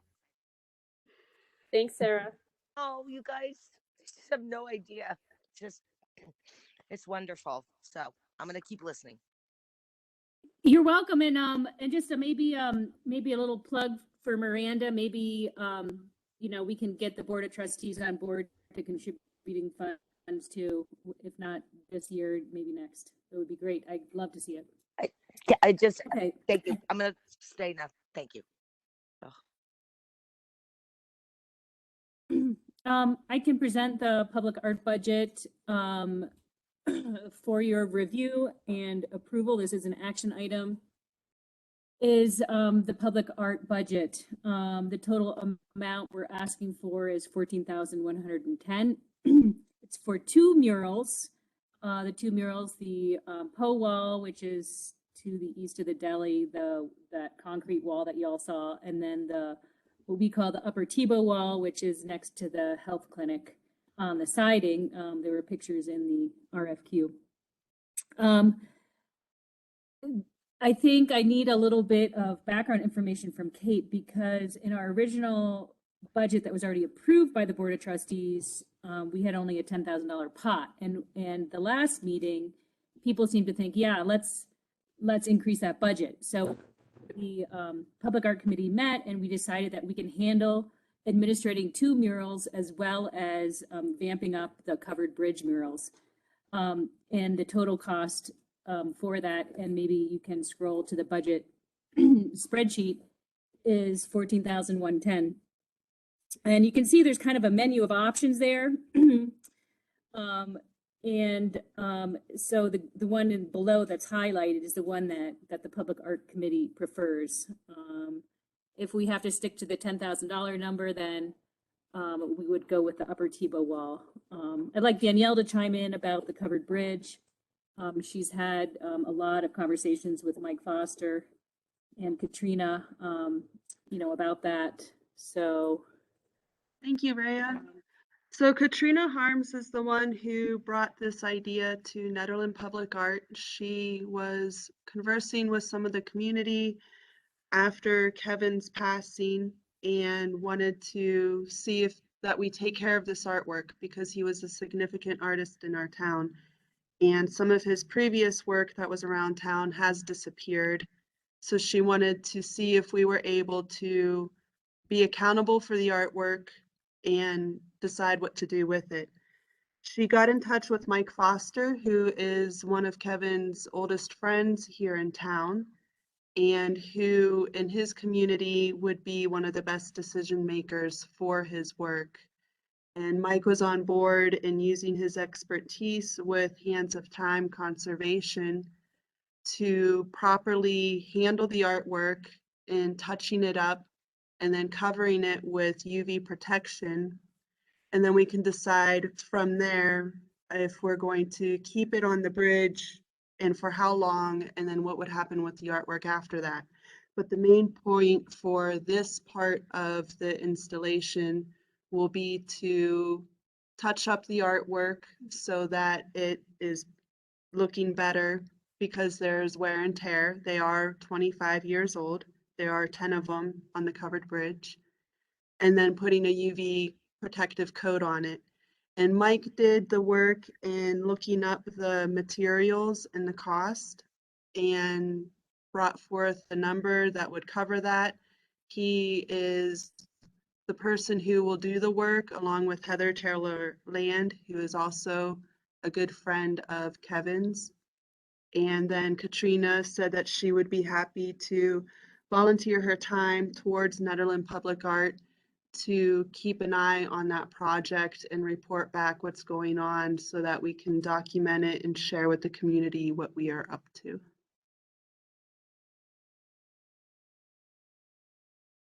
One of the reasons why I feel that it would be important to include this in the budget is because people are hearing about Nederland Public Art. They are bringing projects to us. This is one, it's a long time standing mural on a significant part in our little town. And answering them and helping them preserve it, I think would give us a good standing and help them see that the NDDA listens to people's requests and when we can provide for them something that they would like to see done. Any questions on the covered bridge? Great, thanks, Danielle. I don't have any questions. Does anyone have any questions specifically about the covered bridge? No questions. Thanks, Andrew. Do we want to kind of keep going through the entire thing to get through the difference in budget process? Does anyone have a question or suggestion for where we're at on that process, from the original $10,000 to what we're possibly looking at now? We could go around the circle real quick if you want. That'd be great. Steve Carreau. Yes, thank you, Barbara. I like the one that the committee has recommended that's highlighted in green, which is everything but the lower T-bow wall. So I feel like with our bandwidth and the time we have to work that, you know, that's already biting off a lot. So I feel like that's a good one to go for and that it should be achievable if everyone's working well. So I'm in favor of that one. Great, thanks, Steve. And Rhea. Even though you're on it, do you have anything specific to share? I mean, I guess I just want to do a special shout out to the business owners, the Poes, who are actually contributing $1,000 match for their mural, and I think that's really awesome. So I think Danielle is the one who talked to them about that, and I just want to just gratefully acknowledge their contribution as well.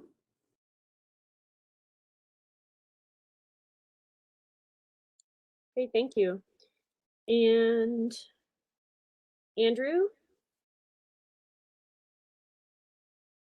No, no comment. I like the, the spread, the distribution. And yeah, I appreciate all the effort that's been put into this. So that's all I've got. Great, thanks, Andrew. And Ron, and maybe Ron, can you also answer, where would this money come from if we decided to go over our budgeted amount? And do we have to go back to the BOT? Well, I talked with Kate about that, and we do. Yeah, I'll answer that piece of Okay. things. Okay. Ron wants to have his comment, and then I'll answer about that. Thank you. Barb. No, go ahead, Kate. I'm fine with that. Okay. So, we will have to go back to the BOT as we always do to request our 2022 funding. So, like Rhea stated, we asked for approval, and what we presented to the Board of Trustees as part of our budget was $10,000. So that's why you'll see I put down in your financial considerations that there was some budget savings between the $30,000 that we approved for Ned Fire Protection District, which was just a ballpark number because we didn't have our TIF, our TIF certification for the year. So we couldn't come up with the computation that you saw in your packet yet. So we just approved 30 to make sure that we had enough money. So that the excess money that was approved there could be applied should you choose to up the budget. I just want to caution you though, because in taking away that, it takes away the little bit of wiggle room that we have. So the money is there. I just want you to be thoughtful about the trade-offs potentially for spending it on that, and if this is the right project, if the board feels that this is the right project. So I hope that answered that. If I can follow up on that, please let me know. Thanks very much, Kate. And just as a note to the board in terms of next year's budget, that we look heavily at these items and go for a little more, because we have had situations, several of them, where we actually were under budget. And so we do have a little bit of surplus cash that we could increase our budget expectations, given the experience that we've had now with these projects, and that we've got more of an idea of where we're going. Mm-hmm. So let's start working on the budget next month for 2023. Well, I think that's important, Ron, that people, exactly, that as we are going through these budgeting processes, we're seeing, we're learning a lot, and there's some costs that aren't within our control. But maybe it is that next year we don't say 10,000 for public art, we say 15, whatever that may be. But those types of conversations, Ron's right, we should be thinking about having as we lead up to next year's budget. Great, thank you. And Steve Roundtree. No questions or comments at this time. Great, thank you. And Catherine?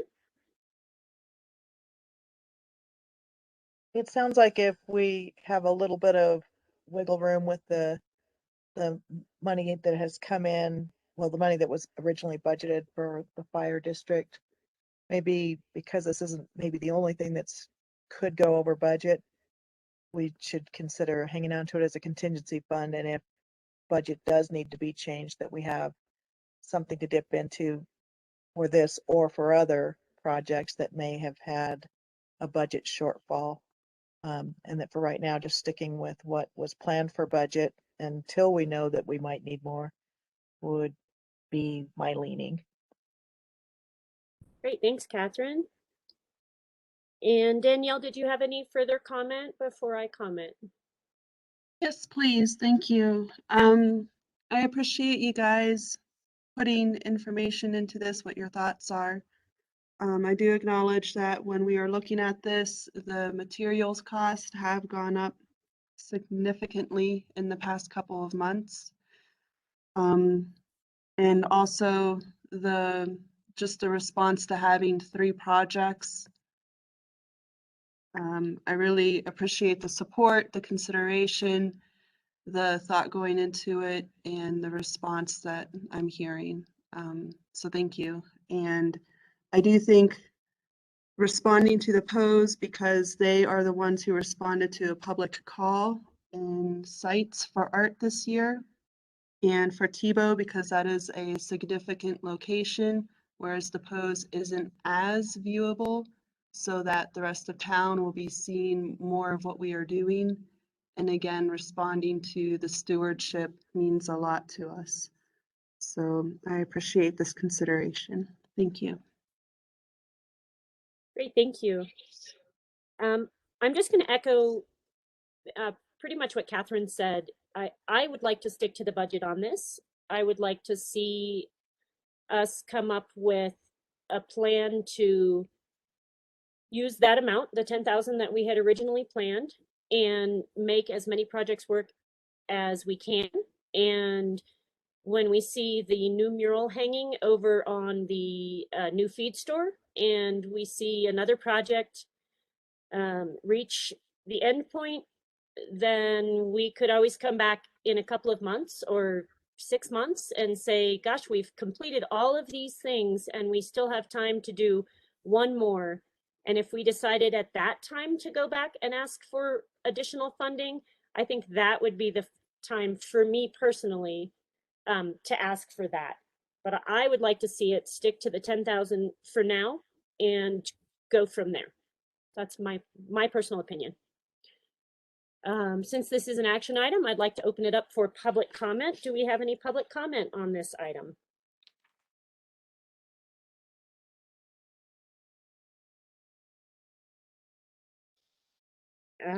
We can go back to discussion. Does someone want to discuss making a motion or go around the circle and see what amount everybody is feeling comfortable with so that we can make a motion and make it happen? I'm happy to make a motion. I'm going to make it for the 4,110 over.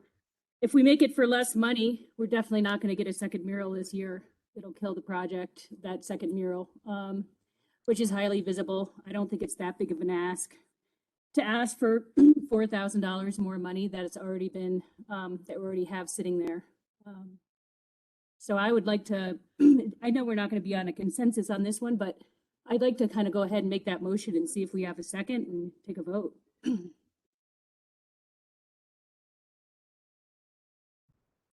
I would second I that. second.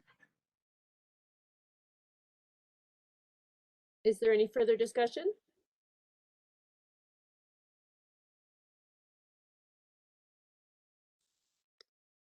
If not, Kate, would you call the roll?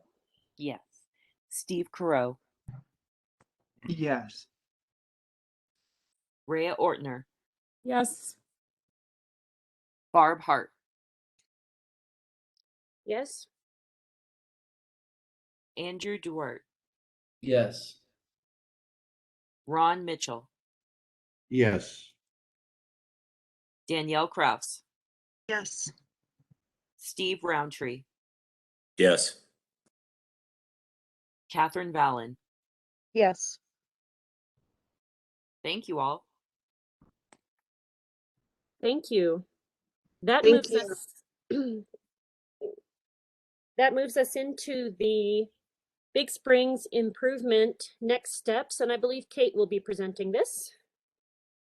Yes, with of course the assistance of Andrew and Ron, but I'll just kind of pick up from where we left off from our last meeting. All right. So we did not go to the special meeting that was held last night for the Board of Trustees because due to the amount of the proposed increase, which is $90 some odd thousand, the town has a threshold of doing a public notice for any supplemental over $50,000. So we have to do a public notice, and we will be going to the Board of Trustees with our other items on next Tuesday. So this evening, to talk about the next steps, to break it down, the questions for the board are, should the supplemental be not approved? Would the NDDA board want to move forward with the Big Springs 2022 projects staying in the budget, or pulling funds potentially from wayfinding. The reason that we would need to discuss tonight identifying funds is that to accept the contract with the contractor, we need to know in good faith that we have the money to pay for it. So that's why this evening the options that I'm giving you are, since we don't have the approval on the supplemental yet, and we may receive it next week, but if we did not, the only other place in our approved budget where we don't have things quite as ironed out yet on how we're going to spend is wayfinding. That has enough money to cover the 90,000 plus overage. So that's why you're hearing it phrased that way.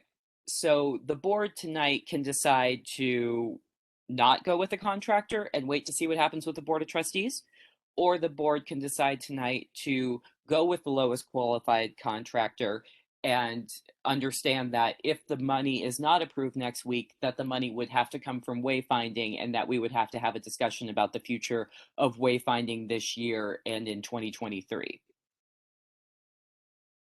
So with that, I don't know if we want to have questions, or if you'd like, if Ron or Andrew want to jump in. We've been discussing this so much. I don't want to go into too much detail that you already know, but I also want to make sure that I'm being as thorough as you'd like. I'd like to comment, and that is that if I don't want to take from anybody else's budget, but if we do, then we absolutely make a commitment. If we do that tonight, that we apply for that wayfinding budget to where that's a top priority for the 2023 budget. And then I think we'll probably have to increase that budget a little, just given what's happening to everything. The cost of paint for wayfind or for the public art, we upped it $4,000 because Danielle said the cost of paint went up, and we all know that. So I can't imagine why the Board of Trustees would not recognize that the costs of everything have gone up, and that's the reason that we have to go to this motion. And I'm not implying that they wouldn't.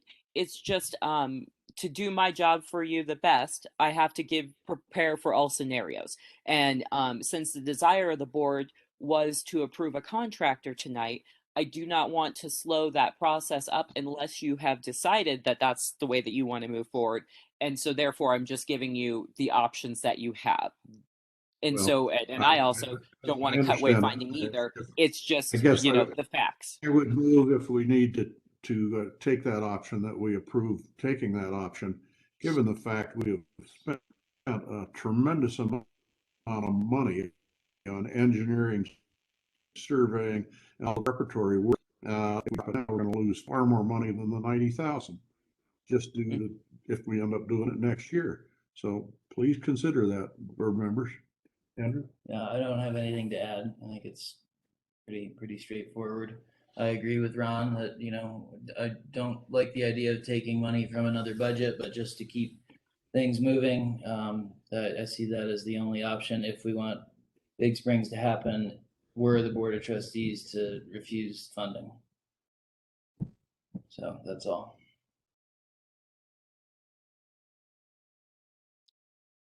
Great, thanks, Andrew. Steve Carell?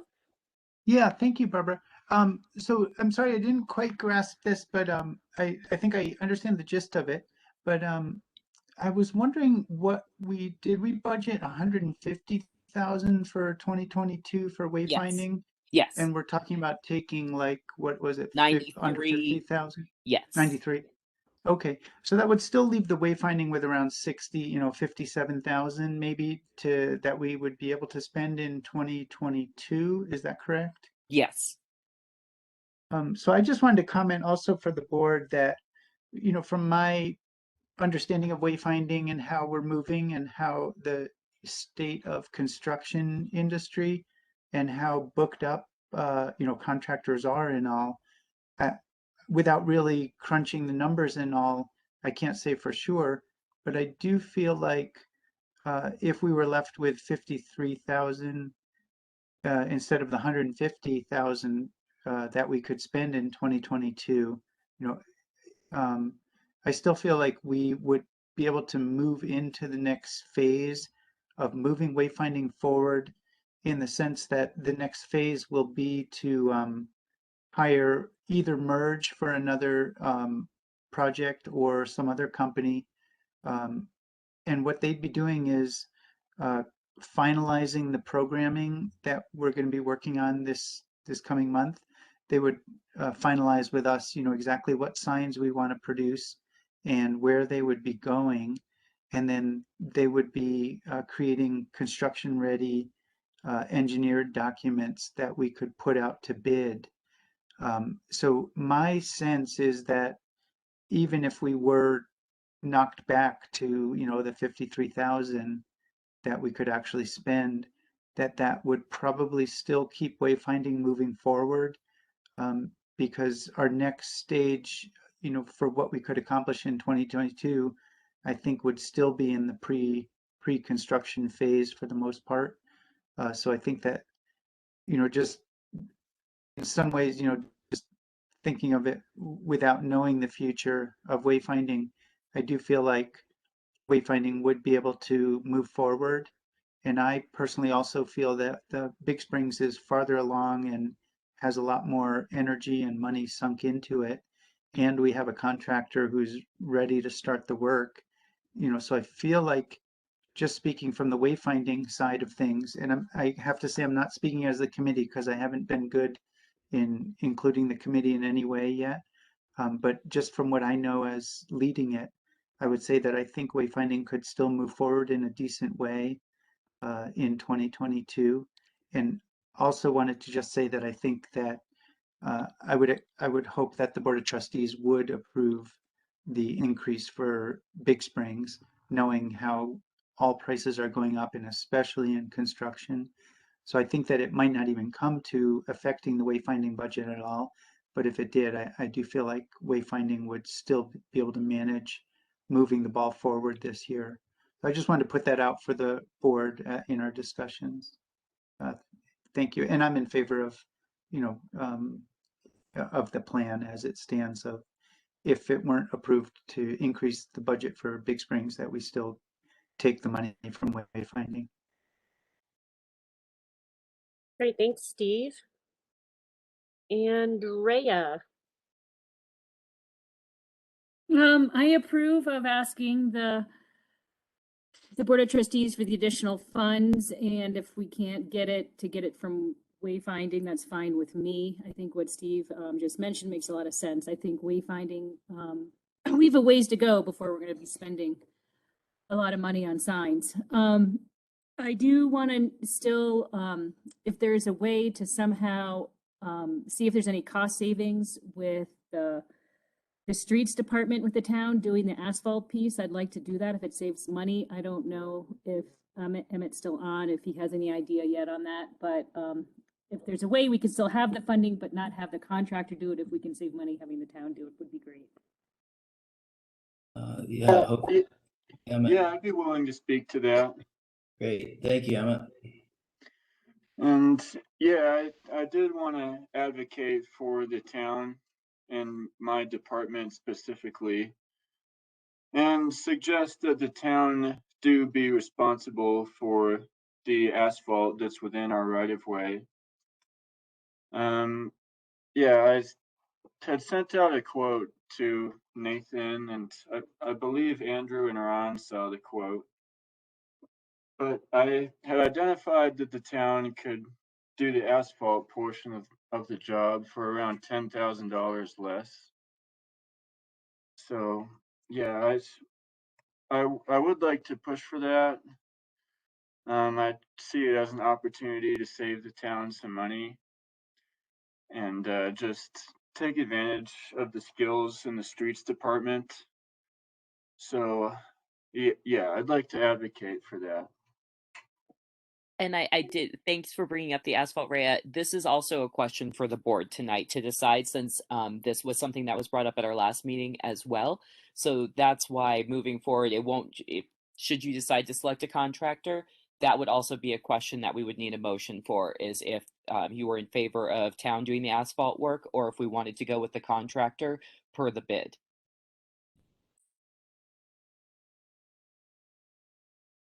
Great, thank you. So I have a question, follow-up question. So does that affect the resolution and the funding request? Or do we just ask for the full amount and then when the contract is signed with the contractor to just leave that part out? I You know think the what? plan has always been to ask for the full amount just to make sure. And Okay. then we were going to explore with town, and Emmett did get us a quote that was shown around this week.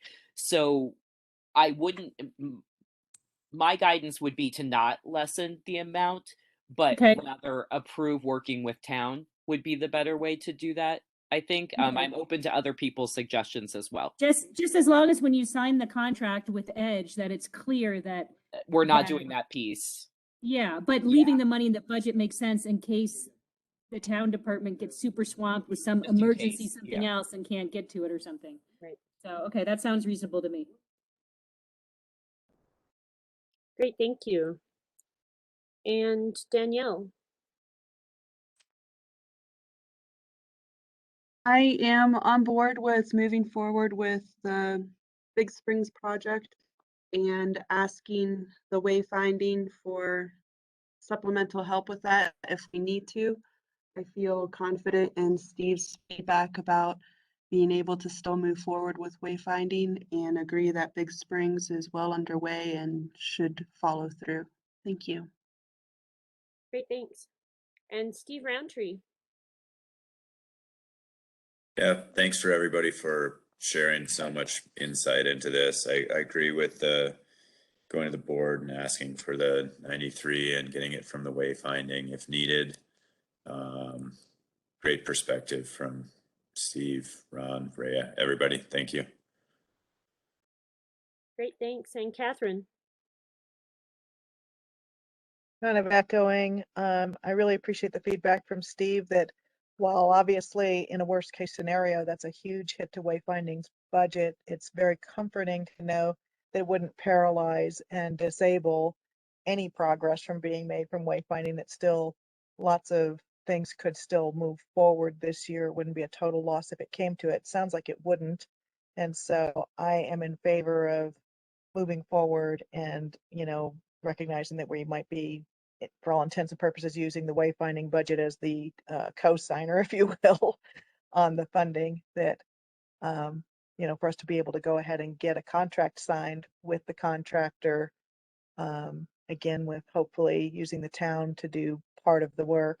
I'm not an attorney, but when I read through that paperwork, it looked like there were contingencies put in there that basically we could take something off the table with proper notice to the contractor anyhow. And so that particularly the asphalt wasn't something that when we first signed the contract has to necessarily be decided on at that point.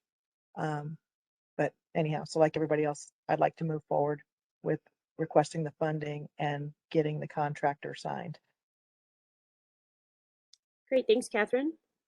And I'm in favor of moving it forward, sending it to the BOT in hopes that they approve it. And if they do not, work on taking it out of the wayfinding budget. So Kate, how do we, Ron and Andrew, do you have any other questions or comments, or should we figure out how to make this motion? No comments right now. I think we should figure out how to make the motion. Okay. And So I have a menu down below. Great. You'll see possible motions.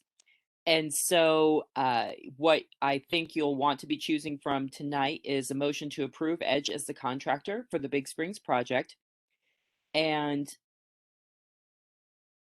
motion to approve moving forward with the Big Springs project should supplemental funding not be approved from wayfinding may be used to fund the project. And then about the asphalt. So I don't think I have a possible one for there. Sorry, I missed that one. But that would be a motion to move forward with town on the asphalt piece of the project and not Edge contracting. Okay, great. And just real quick, let's open it up just in case there's public comment on this one. Public comment?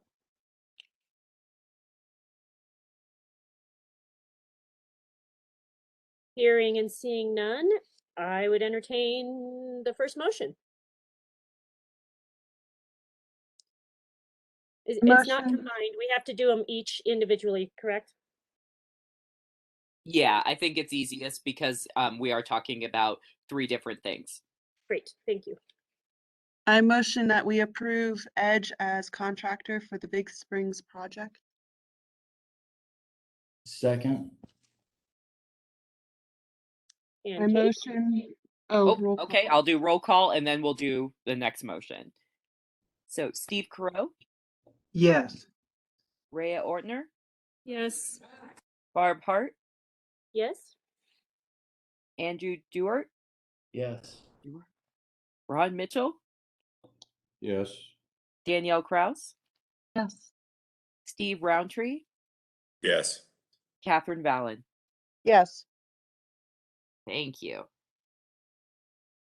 I motion to approve moving forward with the Big Springs project. Should supplemental funding not be approved, funding from wayfinding may be used to fund the project. Second. All right. Steve Carell, Yes. Rhea Ortner, Yes. Barb Hart, Yes?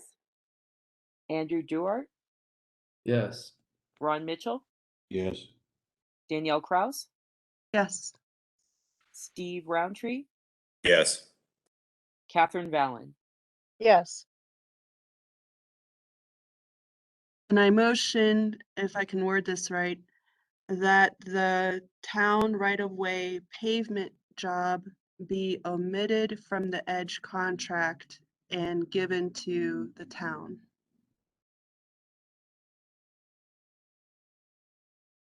Second.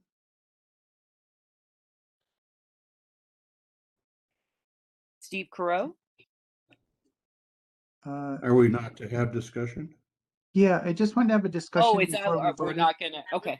Yeah, after the motion, just my feeling is that this might not be necessary to do at this point. And, you know, Emmett has said that he's in favor of that and wants to advocate for it, but I'm not sure how solid everything is on that side. And it did sound like there was wording in the contract with Edge that said that we would be able to, you know, remove something like that at a later time. So I just wanted to bring up the point that maybe we don't want to make an official vote on that particular idea right now. It's Miranda, I guess. The only thing, and Emmett, correct me if I'm wrong, I think we would need to know if you're selecting us because if we need to order the materials. And so choosing us kind of last minute is not going to work. Good point. Yes, yeah, I And agree with that, Miranda. Yeah, I would want to know I would want a decent amount of notice to be able to plan accordingly. I think in terms of questioning, actually, Emmett and I met about it today. Public Works is about to be fully staffed within all of its departments. And so we have the personnel to move forward with this without concern. I don't know if that's, Steve, kind of one thought of yours is if we had the capacity, we do, in fact, which is why Emmett feels so strongly that it would be great for this to be a town project. and Emmett, what was your estimate of what the savings might be over Edge's line item on that? Yeah, so I identified it would be around $10,000. I believe the quote from Edge was around 45,000. And I had identified that the town could do it for 36,026. So I mean, roughly 20%, savings. And I think it's a low hanging fruit for us. We have all the equipment and it's within the town's right of way, and I would like to see the town be responsible for that, and also in the interest of cost savings. Okay. And then Ron and Andrew, are you also in agreement that this is a good idea, that, you know, it wouldn't interfere with the, you know, adding another subcontractor to the being town, but, you know, another hand in the pot, so to speak, that could cause any troubles with, one group saying Edge complaining that the town did something that messes them up. Yeah, Because I know in construction that happens a lot. it certainly would leave that open for, leave that opportunity open for conflicts. And but on the other hand, that amount of savings, I think it's just trying to weigh through the pros and cons of what's a significant amount of savings, and then an added layer of job coordination and administration. I wonder if it might make sense just to ask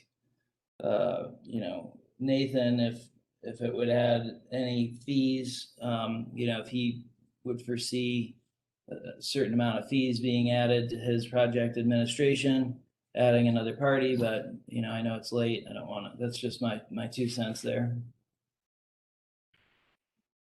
Okay, thank you. I have that concern too, that if you have one contractor doing it, he calls up the asphalt company, he makes the order, the liability is on him, the risk is on him. If he can't get the asphalt, he's got to go find it. If there's delays, he's got insurance, and I don't want to put the town in a position of having to end up in a battle with the contractor. I'd rather the contractor had all the liability. And I understand, but I've watched projects like this where the contractor prepares the dirt, the nice clean cut on the asphalt, and then some big truck knocks over the barricades and crushes the thing because it got delayed a day or two. Then the contractor has to go and cut the asphalt again. That's his expense, and if he hasn't coordinated it right. So I appreciate the work that Mr. Peltier has done, but I'm very much in favor, from my experience, of just making the contractor assume all the liability so the town doesn't have any. I would just add, there's also, I don't know if we would hold town to the same liquidated damages, because the paving and getting the street buttoned up, that's just another thought. I don't know if that would be something that, in effect, I think you get my point. If you understand liquidated damages, would we basically require the town of Ned to abide by the same state penalty? Yeah, penalty as Edge. Again, I want to save money. I'm not trying to say not saving, not looking to spend more. I'm just talking through a lot of those potential what if scenarios. And one other point I wanted to mention for Emmett is, if it's a $36,000 job, what is the actual profit? I know it's a savings to us as a town and the DDA, but the profit margin's got to be very low. So it's not like the project itself makes any money for town. It's more the savings that we wouldn't outlay to someone else. And I'm just wondering, on a $330,000 plus project, if trying to save 9,000, which may end up being less than 9,000, makes sense for involving more complexity to the job. So Emmett, I don't know, I just maybe would like to hear from you on that aspect, because I know you'd like to do it, and I'm really keen that the town did buy this equipment and that we can start paving some of our parts of our town. I'm just not sure if this is the right use of it. Yeah, that's I feel like it's the right thing to do, to take advantage of the equipment we have to do this. And the cost of my staff's labor would go towards, furthering my department and, advancing my staff and getting them more money. And I think it's just generally in the best interest of the town. And that's I guess that's all I have to say. Can I ask a Okay, question thank real you. quick? You were talking about how you would have to know ahead of time. This goes to the BOT next week. We're not talking about this project starting before April, May, possibly June because, well, there's snow. So if we had the next month to mull this over, and we do have the out in the contract with Edge, do we have to make this decision tonight, or could we make this with further input over the next month, including input from the BOT, who we'll be talking to next week?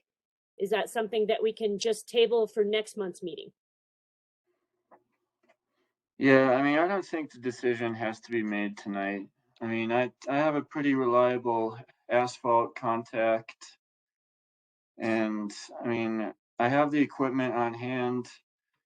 I think if anything, the town would be more reliable than depending on a contractor to do the asphalt. Because yeah, we have all the means to do the job. I have a dependable asphalt contact, and I think that should be taken into consideration.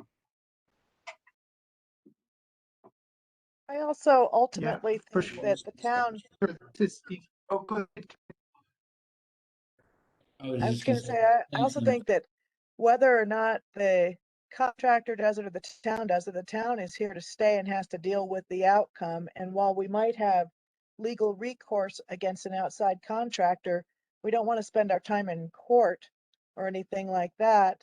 If they're going to, if we have a choice of somebody local who has the equipment, the know-how, and the means, and the desire to do it, and they're the people that have to maintain the streets already, then I think that adds weight in their favor, even if there's not, quite the legal warranty being all wrapped up with the rest of the project. Sometimes you just see these things where it can end up being delayed by someone who's out of town being busy. And yes, I'll get around to fixing the problem, but I'm not local and I'm not on that project every day anymore. And so I could foresee potential delays with that, or even possible court action to be able to get things fixed. And that wouldn't exist with the town.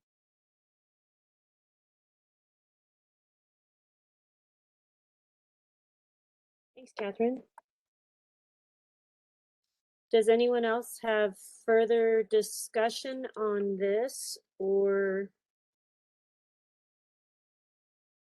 want to continue with the motion, or decide to table it? This is Danielle. I think if we have agreement that it doesn't need to be made a decision tonight, that we should get more information and talk it out more. I like that idea because we could go back to JVA and just ask them, for their input on it, and if they have any extra charges that would then diminish our savings. And I mean, as long as, if we can come to a decision by next meeting, if that doesn't get in the way of your being able to order the materials you'd need, I would be in favor of coming back next meeting with an action item on this one particular motion. Yeah, I'd like to leave this open for debate. I mean, we've installed over 1,000 tons of asphalt with the asphalt equipment that we purchased, and I feel we're pretty adept at it. And yes, I'd like to leave this open for debate. Thanks, Emmett. And I'm not on the committee or anything, but it feels like a good decision to me just to, it should be a really quick action item next month and we'll get a little bit more input from others in the meantime. Yeah, I agree. I think leaving it open and, understanding some of those nuances that relate to schedule, damages, contract, etc. So I think waiting, tabling it, getting a little more information makes sense. I'd be in favor of tabling it. That's wrong. Great, thank you. Is there anyone that is not in favor of tabling it at this point?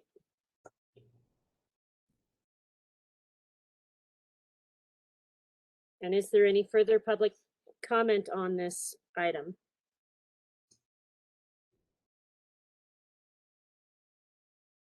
Hearing none and seeing none, let's move on to the next item, which is the tourism management grant, and that's going to be presented by Miranda. All right, so Kate and I recently met. This tourism management grant was put before us, and I'm doing just kind of a quick, review of it, but I have a further conversation next week with DOLA and OEDIT about it. It looks like this could be a great grant opportunity for wayfinding, actually, and this may be able to supplement the budget you have for wayfinding. It's one of the evaluating criteria that you could use. I'm also really interested, though, in an economic impact study, and a lot of that comes down to kind of the discussion we had earlier tonight about sales tax. I think there is benefit in understanding, what are the current economic benefits of particular events, projects, industries that really impact our town. And so what we would be looking to do is ask for the maximum, which is 25,000. However, there's a 4-to-1 ratio. So if we ask for 25,000, there would need to be a $5,000 match.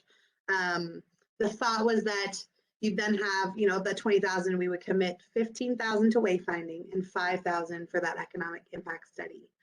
So we're looking for your feedback tonight. If you're in support of this, I would then bring it before the Board of Trustees next week.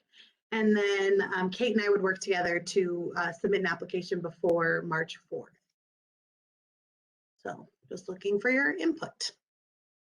Great, thanks, Miranda. This one seems pretty straightforward, so let's just go ahead around the circle and let's start with Rhea. Miranda has what exactly is an economic feasibility study, and what would be included, and has it been done before? Town actually hasn't had one before. So what it does is it kind of takes a look at your economic portfolio and it identifies like what are, kind of like what we talked about tonight, but really deep dive is, are there are special events, do they have a positive economic impact? Are there certain industries that are more successful in Nederland than others? Or are there certain industries we should be focused on or different projects? And so it just kind of creates as a portfolio. I do. Okay, yeah, thank you so much. I am sorry to cut you off. It's just getting late. I think that's a great idea. I guess the only reason I originally hesitated is just like I hate funding studies if they're not going to be super useful. It sounds like you've really got your finger on the pulse on this one, and it really will be helpful so that the DDA can target its funding into where it matters the most. So I think it'll help to give a narrative to the numbers we were looking at earlier, because I think that is what we're missing. And so having a professional agency be able to dive into our revenue streams and what our economy looks like and what goes well and what doesn't would give us a good idea of what town and the DDA. So we want to make this a collaborative. We would be looking for the match, though, I will say, from the DDA, but just how can we continue to enhance our economy by understanding the positive impacts and maybe some of the challenges. Okay, and so you're asking the DDA for $5,000? Yeah, and my thought was that it could come out of wayfinding since we'd want the majority of this to fund wayfinding. So for your 5,000, you could potentially gain 15 in that wayfinding bucket. I think it's probably fine, even if we have to take money for the streets project too. Thanks. Great, thanks, Rhea. And Andrew.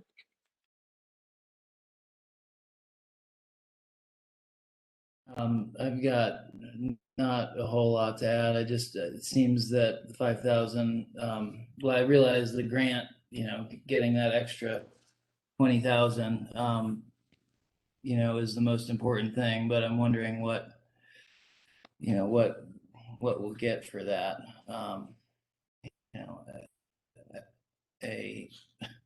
Anyways, I don't have a whole lot to add there. So, sorry, Ron, you're still on. Okay, here's my opinion.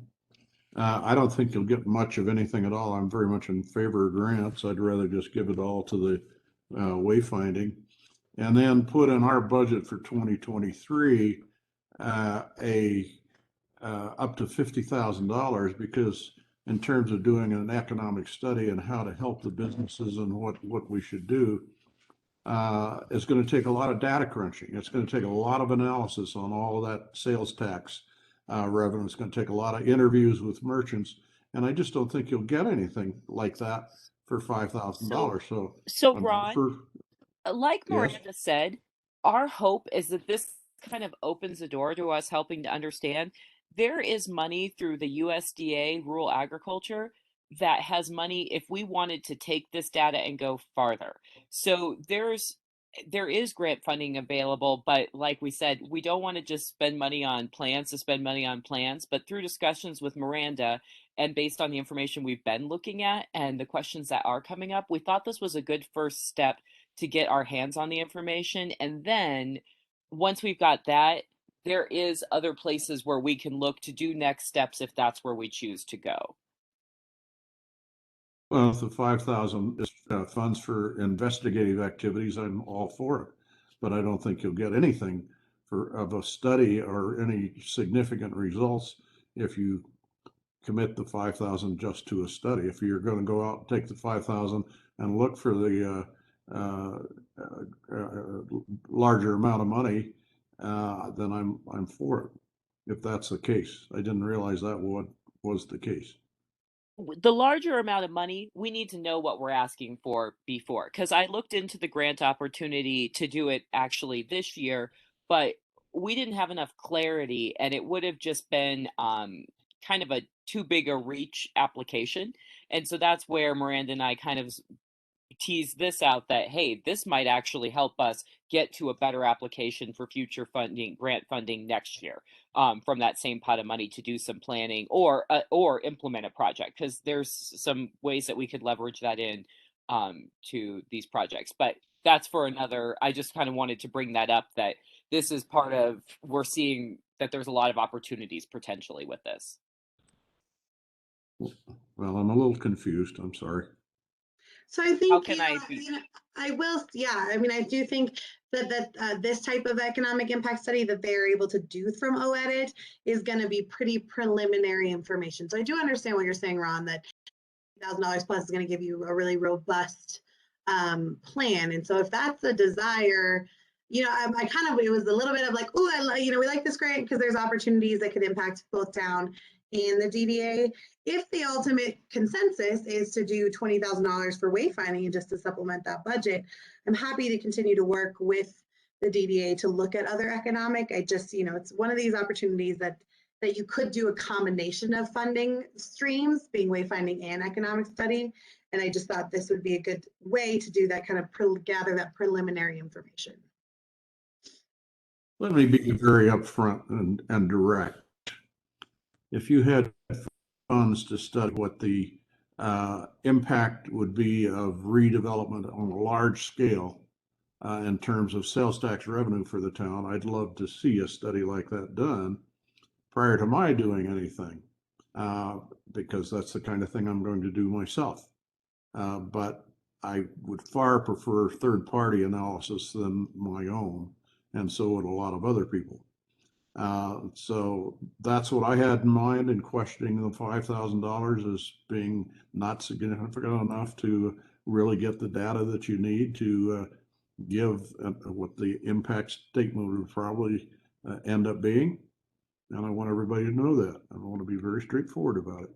Thank you. Great, thanks, Ron. And Danielle.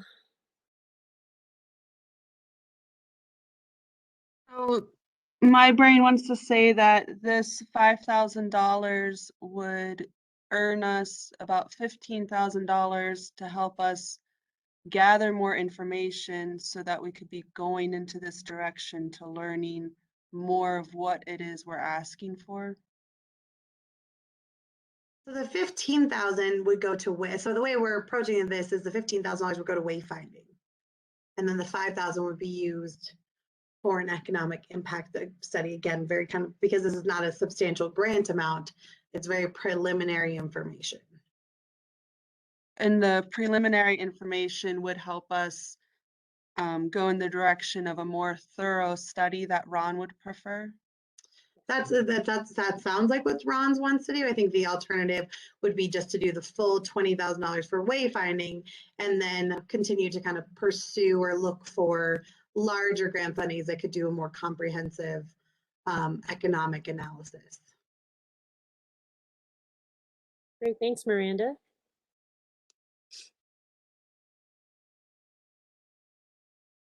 I think I would go with the majority on this one. I don't know if I have a preference at this point. Thank you. Thanks. Steve Roundtree. I mean, I think just to keep it simple and 20,000 to wayfinding would be maybe a simple way to move forward and get everyone on the same page. So,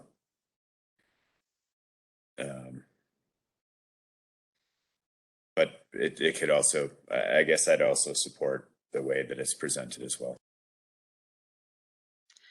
I guess I do want to clarify again. I of course, why I'm recommending the split. I want to just kind of confirm though, if there is kind of some hesitancy of what could come, these were some of the figures given to me in knowing what the grant funding amount was, that a preliminary report could be done for 5,000. If there is concern about kind of just another report for the sake of another report, then I would be in support of just going straight for the wayfinding and just supplementing your budget. And I'm happy to do further investigative work into other funding streams. So if that is to make people feel a little more comfortable, your choice. Thanks, Miranda. And Catherine. Two good options, it sounds like to me, and so I could support either one depending, it sounds like Miranda's going to do a little bit more research, but either way, I mean, it seems like a no-brainer to invest $5,000 to get 3 times the return. And then, if there's other opportunities that make more sense, either in the short or the long term, again, that's worth investigating. Great, thank you. And Steve Carreau? Yes, thank you. Yeah, I guess hearing that the $5,000 study, apportioning 5,000 to a study isn't like a requirement of the grant. And knowing that, I would be more in favor of going for this grant, but putting the money toward wayfinding, which I think, would be a good use of the grant money. And I agree with Ron that, a $5,000 study will not really tell us anything that all of us wouldn't already know. And so as long as it wouldn't really set us up in a much better position for a larger grant, then I would definitely be more in favor of doing this grant, but just putting it all toward wayfinding. Great, thanks, Steve.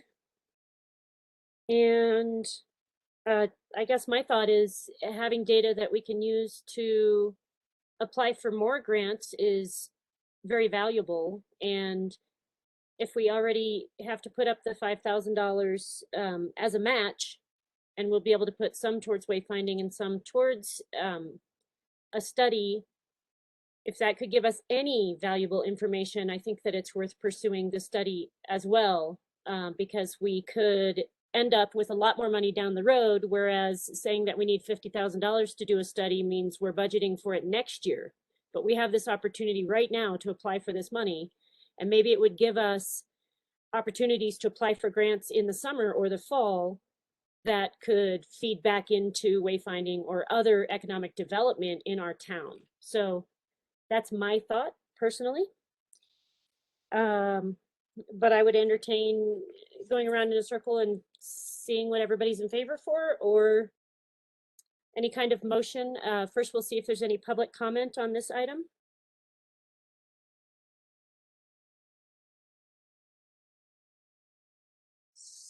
Seeing and hearing none, do we want to go around the circle and decide how to make this motion? Do we have it at the bottom on this one, Kate or Miranda? No, I'm so sorry. I did not add it to this one. Totally Okay. forgot. I think I just have attachments. I'm going to question before you. Okay. And Barbara, sorry, this is Steve Carew. I was just trying to clarify, maybe Miranda has the most information about this, but what is the idea of what sort of information we might get from a $5,000 study that would really help us help us in finding more grants? I think it I just, really is. I It's don't- the data component. So, like kind of our conversation tonight, we're all making assumptions about, what do events do, and do events offset things more than the summertime months? And so an economic impact study would allow us to really dig into seasons. What impact do seasons have versus certain events versus certain industries? So we have that kind of data. And so then if we decided we wanted to go for, say, a grant to offset the tourism in the summer, because we need funding for parking, we then have more data than we see a lot of people and we think we need the money. And I think that's a little bit of where we're at. We can never really quantify how many people, what impact tourism is having on our community. It's just a lot of assumptions. And so I think hard data helps us get grants when we at least have a pulse on what's going on. And now we're seeking further funding on how to address those concerns or challenges or whatever they might be. Okay. Thank you. Great, thanks. Would anyone like to make a motion in any direction on this?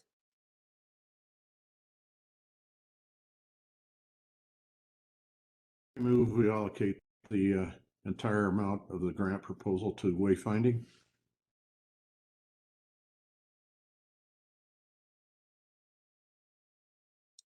Do I hear a second? I'll second. Any further discussion?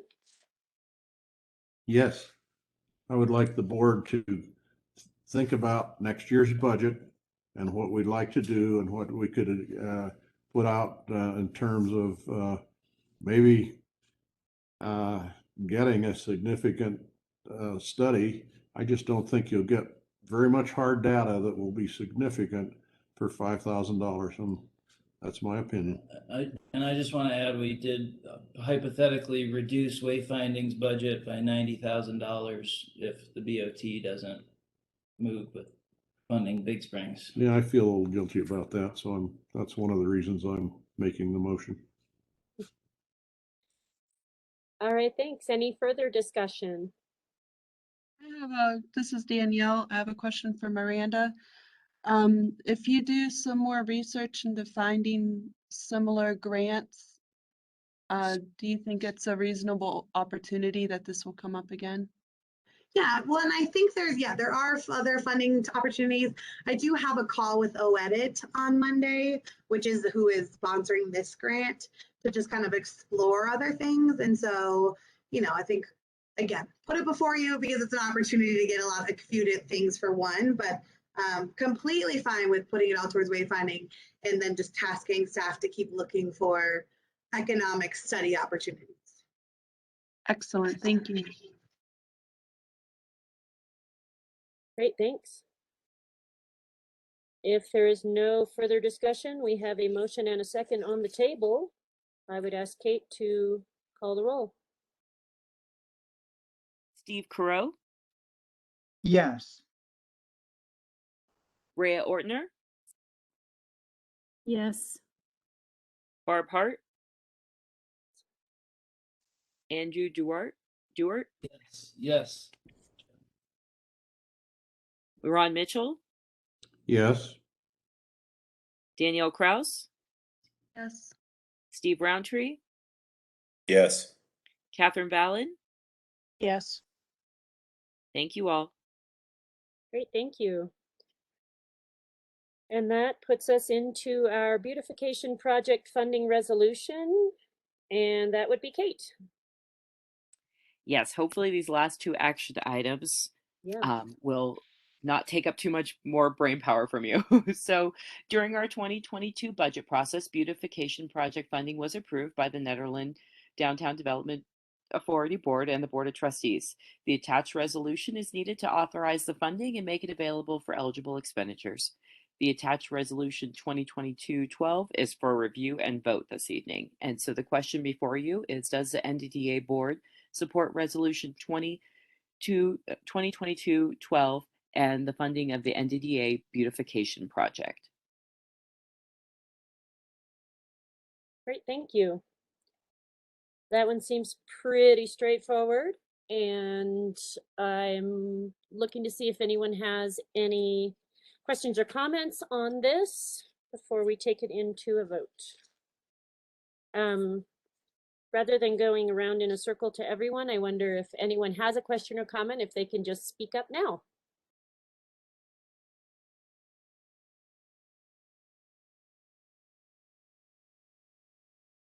Hearing and seeing none, I would entertain a motion.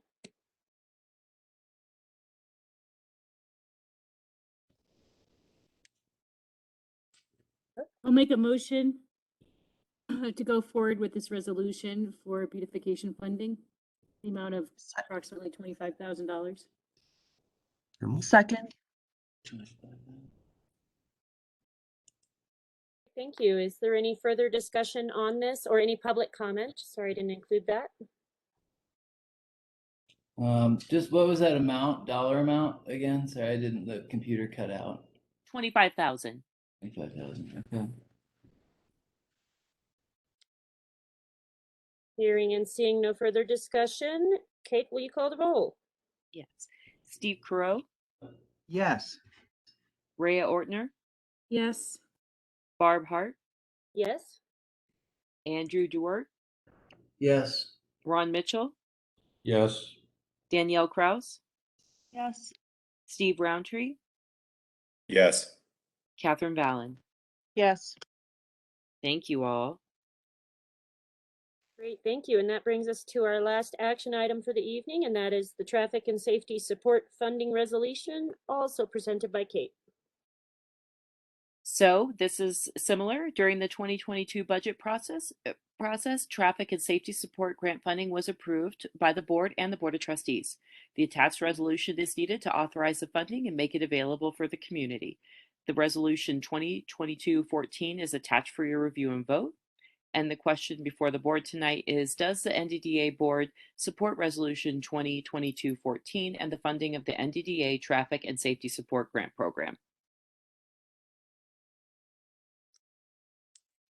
Great, thank you. And same as the last one, I would ask if anyone has any questions or comments to speak up now.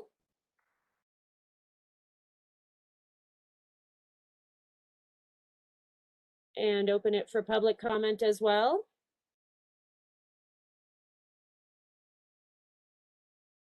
Hearing and seeing none, I would entertain a motion. I move to accept the resolution. Second. Further discussion? Hearing and seeing none. Kate, would you call the roll? Yes. Steve Carell, Yes. Rhea Ortner, Yes. Barb Hart, Yes. Andrew Duart, Yes. Ron Mitchell, Yes. Danielle Kraus, Yes. Steve Roundtree, Yes. Catherine Vallon.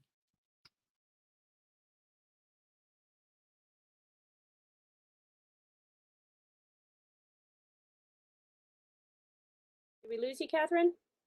Yes. There you are. I said yes, but I guess you must have lost. I Yeah, must I have been didn't lost hear out it. for a Thank you. minute. Sorry. No, thank you. Thank you, everyone. That brings us into our informational items this evening. I did not have a chair report this month. It's just been crazy, crazy busy for me, and I did not have time to put one together. So I'll make sure I have one in next month. I did want to quickly say thank you to everybody that turned in their aims and their information early. It really worked well for Kate and Miranda and I to get things more organized this month because we had it and we're not scrambling to put things together at the last minute. So thank you very much for that. Ron, do you have a treasurer's report? Nothing other than what's in the packet, but I do again want to repeat, which I've done twice before tonight, is that we need to start looking at our 2023 budget and the projects and the ideas and the concepts that we want to fund. Thank you. Great, thank you. And Kate with the executive director report. Hi, everyone. It's getting late, so I'll be really brief about this, but I want to echo what Barb said. Thank you so much. With all the information and everything that we had going this month, you all adhering to those timelines so wonderfully made this a much easier process. And I hope it was a more a better meeting for you. Even though we've been going for a while, we went through a lot tonight, and I really appreciate everything. And that said, it brings me to the main point of my executive director point. You guys are being so awesome about lifting stuff that, and in 20 hours a week, I can't keep up with you. This is busy. It's been busy, like a 40-hour-a-week job for the last couple of months. And now I just want to bring that to the board. And next month, I'd like to bring it as an item for you all to discuss. But in the meantime, I'm going to work with town on what those costs would be. And I would like to talk to each of you individually so that you kind of have a better understanding. I know some of you work with me more regularly on some items and some of you don't. And so I just want to answer any questions or kind of go over this and what my experience has been the last few months as you all have lifted, and how I'm seeing the year going, and where the time that it's not like my time is only going to be really busy for a little while and then it switches. We don't know that yet. And so I would like to talk to you about that forecast and those items as well. And I'll bring that next month. But I just wanted to put that out there because I have been having that discussion with Barb as chair and with town a little bit as well. And so I wanted to bring it to the full board, and there will be some follow-up on that with you. Great, thanks, Kate. And I did remind Kate, of course, I was on the hiring committee when we did hire Kate. And I believe that we had actually approved more than 20 hours per week. I believed that we had approved somewhere between 25 and 28. So that's something that we're going to also be researching. And we will be meeting over the next month with everybody involved on a town level to see how that would work. And this job is just so busy. And Kate's doing an amazing job and jumping in with both feet and figuring out so many different things that we didn't have going on a year ago. And I just want to say how amazing she has been to work with. And I hope that next month we can have an in-depth discussion about that. Thank you, Bob. That's very kind. Yeah. And town staff report, Miranda. The report is in the packet, so I'm not going to belabor any of it, but obviously one of the biggest announcements is the Board of Trustees did select Sergeant Jennifer Feinlevin as the new town marshal. So she will take her oath of office in April. So Larry will still serve as the marshal up until that point, and she'll be in training. But Jen's been with us 3 years. She's done a remarkable job, very keyed in with the community and the needs here. So we're really excited to add her in amongst quite a few other kind of promotion and job changes that have happened within our group. So I'm really happy to add that in here. Great, thanks, Miranda. Do we have any additional information from the beautification committee?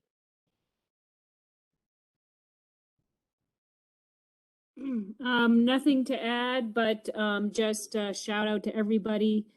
The town has been posting the request for qualifications for the gardener we'll be hiring. So if anybody knows of anybody, please pass it along. Steve Roundtree, I did forward it to Hunter Wright, and she said she was going to pass along to some of the Eldora employees because I figured maybe someone there who works in the winter but not in the summer might want to do it. But just please, you guys, pass along the info because we need as many good candidates as we can get. Thanks. Great, thanks, Rhea. And the Big Springs Committee, have anything else? So we've already discussed that a bit this evening. Nothing to add. Thank you. And the committee? I think that one doesn't have anything going on right at the moment. Communications Committee, Kate is amping up her work with Spafford, and that is really exciting, and we should hear some updated information next month, I would imagine. Yes. Yes. And Performance Space Committee. Don't think we have anything going on with that right now. No, just reached out, got a couple phone calls in, and we're going to be having probably a conference call or a meeting at some point, but still working on dates and with Chris Perret and Danielle Orlon. So that's all. Tanya, sorry. It's late. Thank you. Thank you. Anything additional on the Public Art Committee? Thank you guys so much for your support. Steve Roundtree, I will be making some phone calls to Mrs. Reynolds about those sculptures, just to check in on that. I sent information out to the rest of the committee, so we are slowly following up on that. And yeah, I look forward to moving along with our projects. Thank you. Awesome. Thanks, Danielle. And anything additional on the wayfinding? No, nothing additional, but we'll definitely get something up for the next meeting. Great. Thanks, Steve. Is Sure. there any other business this evening? This is Danielle. I wanted to thank Andrew Dort for helping with a quote with Emmett Hoyle. I've been trying to bring to the board a project regarding the Bryant House, and hopefully we can get that on the agenda for next month. Otherwise, Kate, is there a way to start an email conversation about that, or should I just be patient? So, any email would have to be between you and one other board member. You could do individual emails like that, or we can ask the board if they want to take a vote on Bryant House coming back as an AIM next month. Barb, is that the way you'd like to do things, or do you have another idea?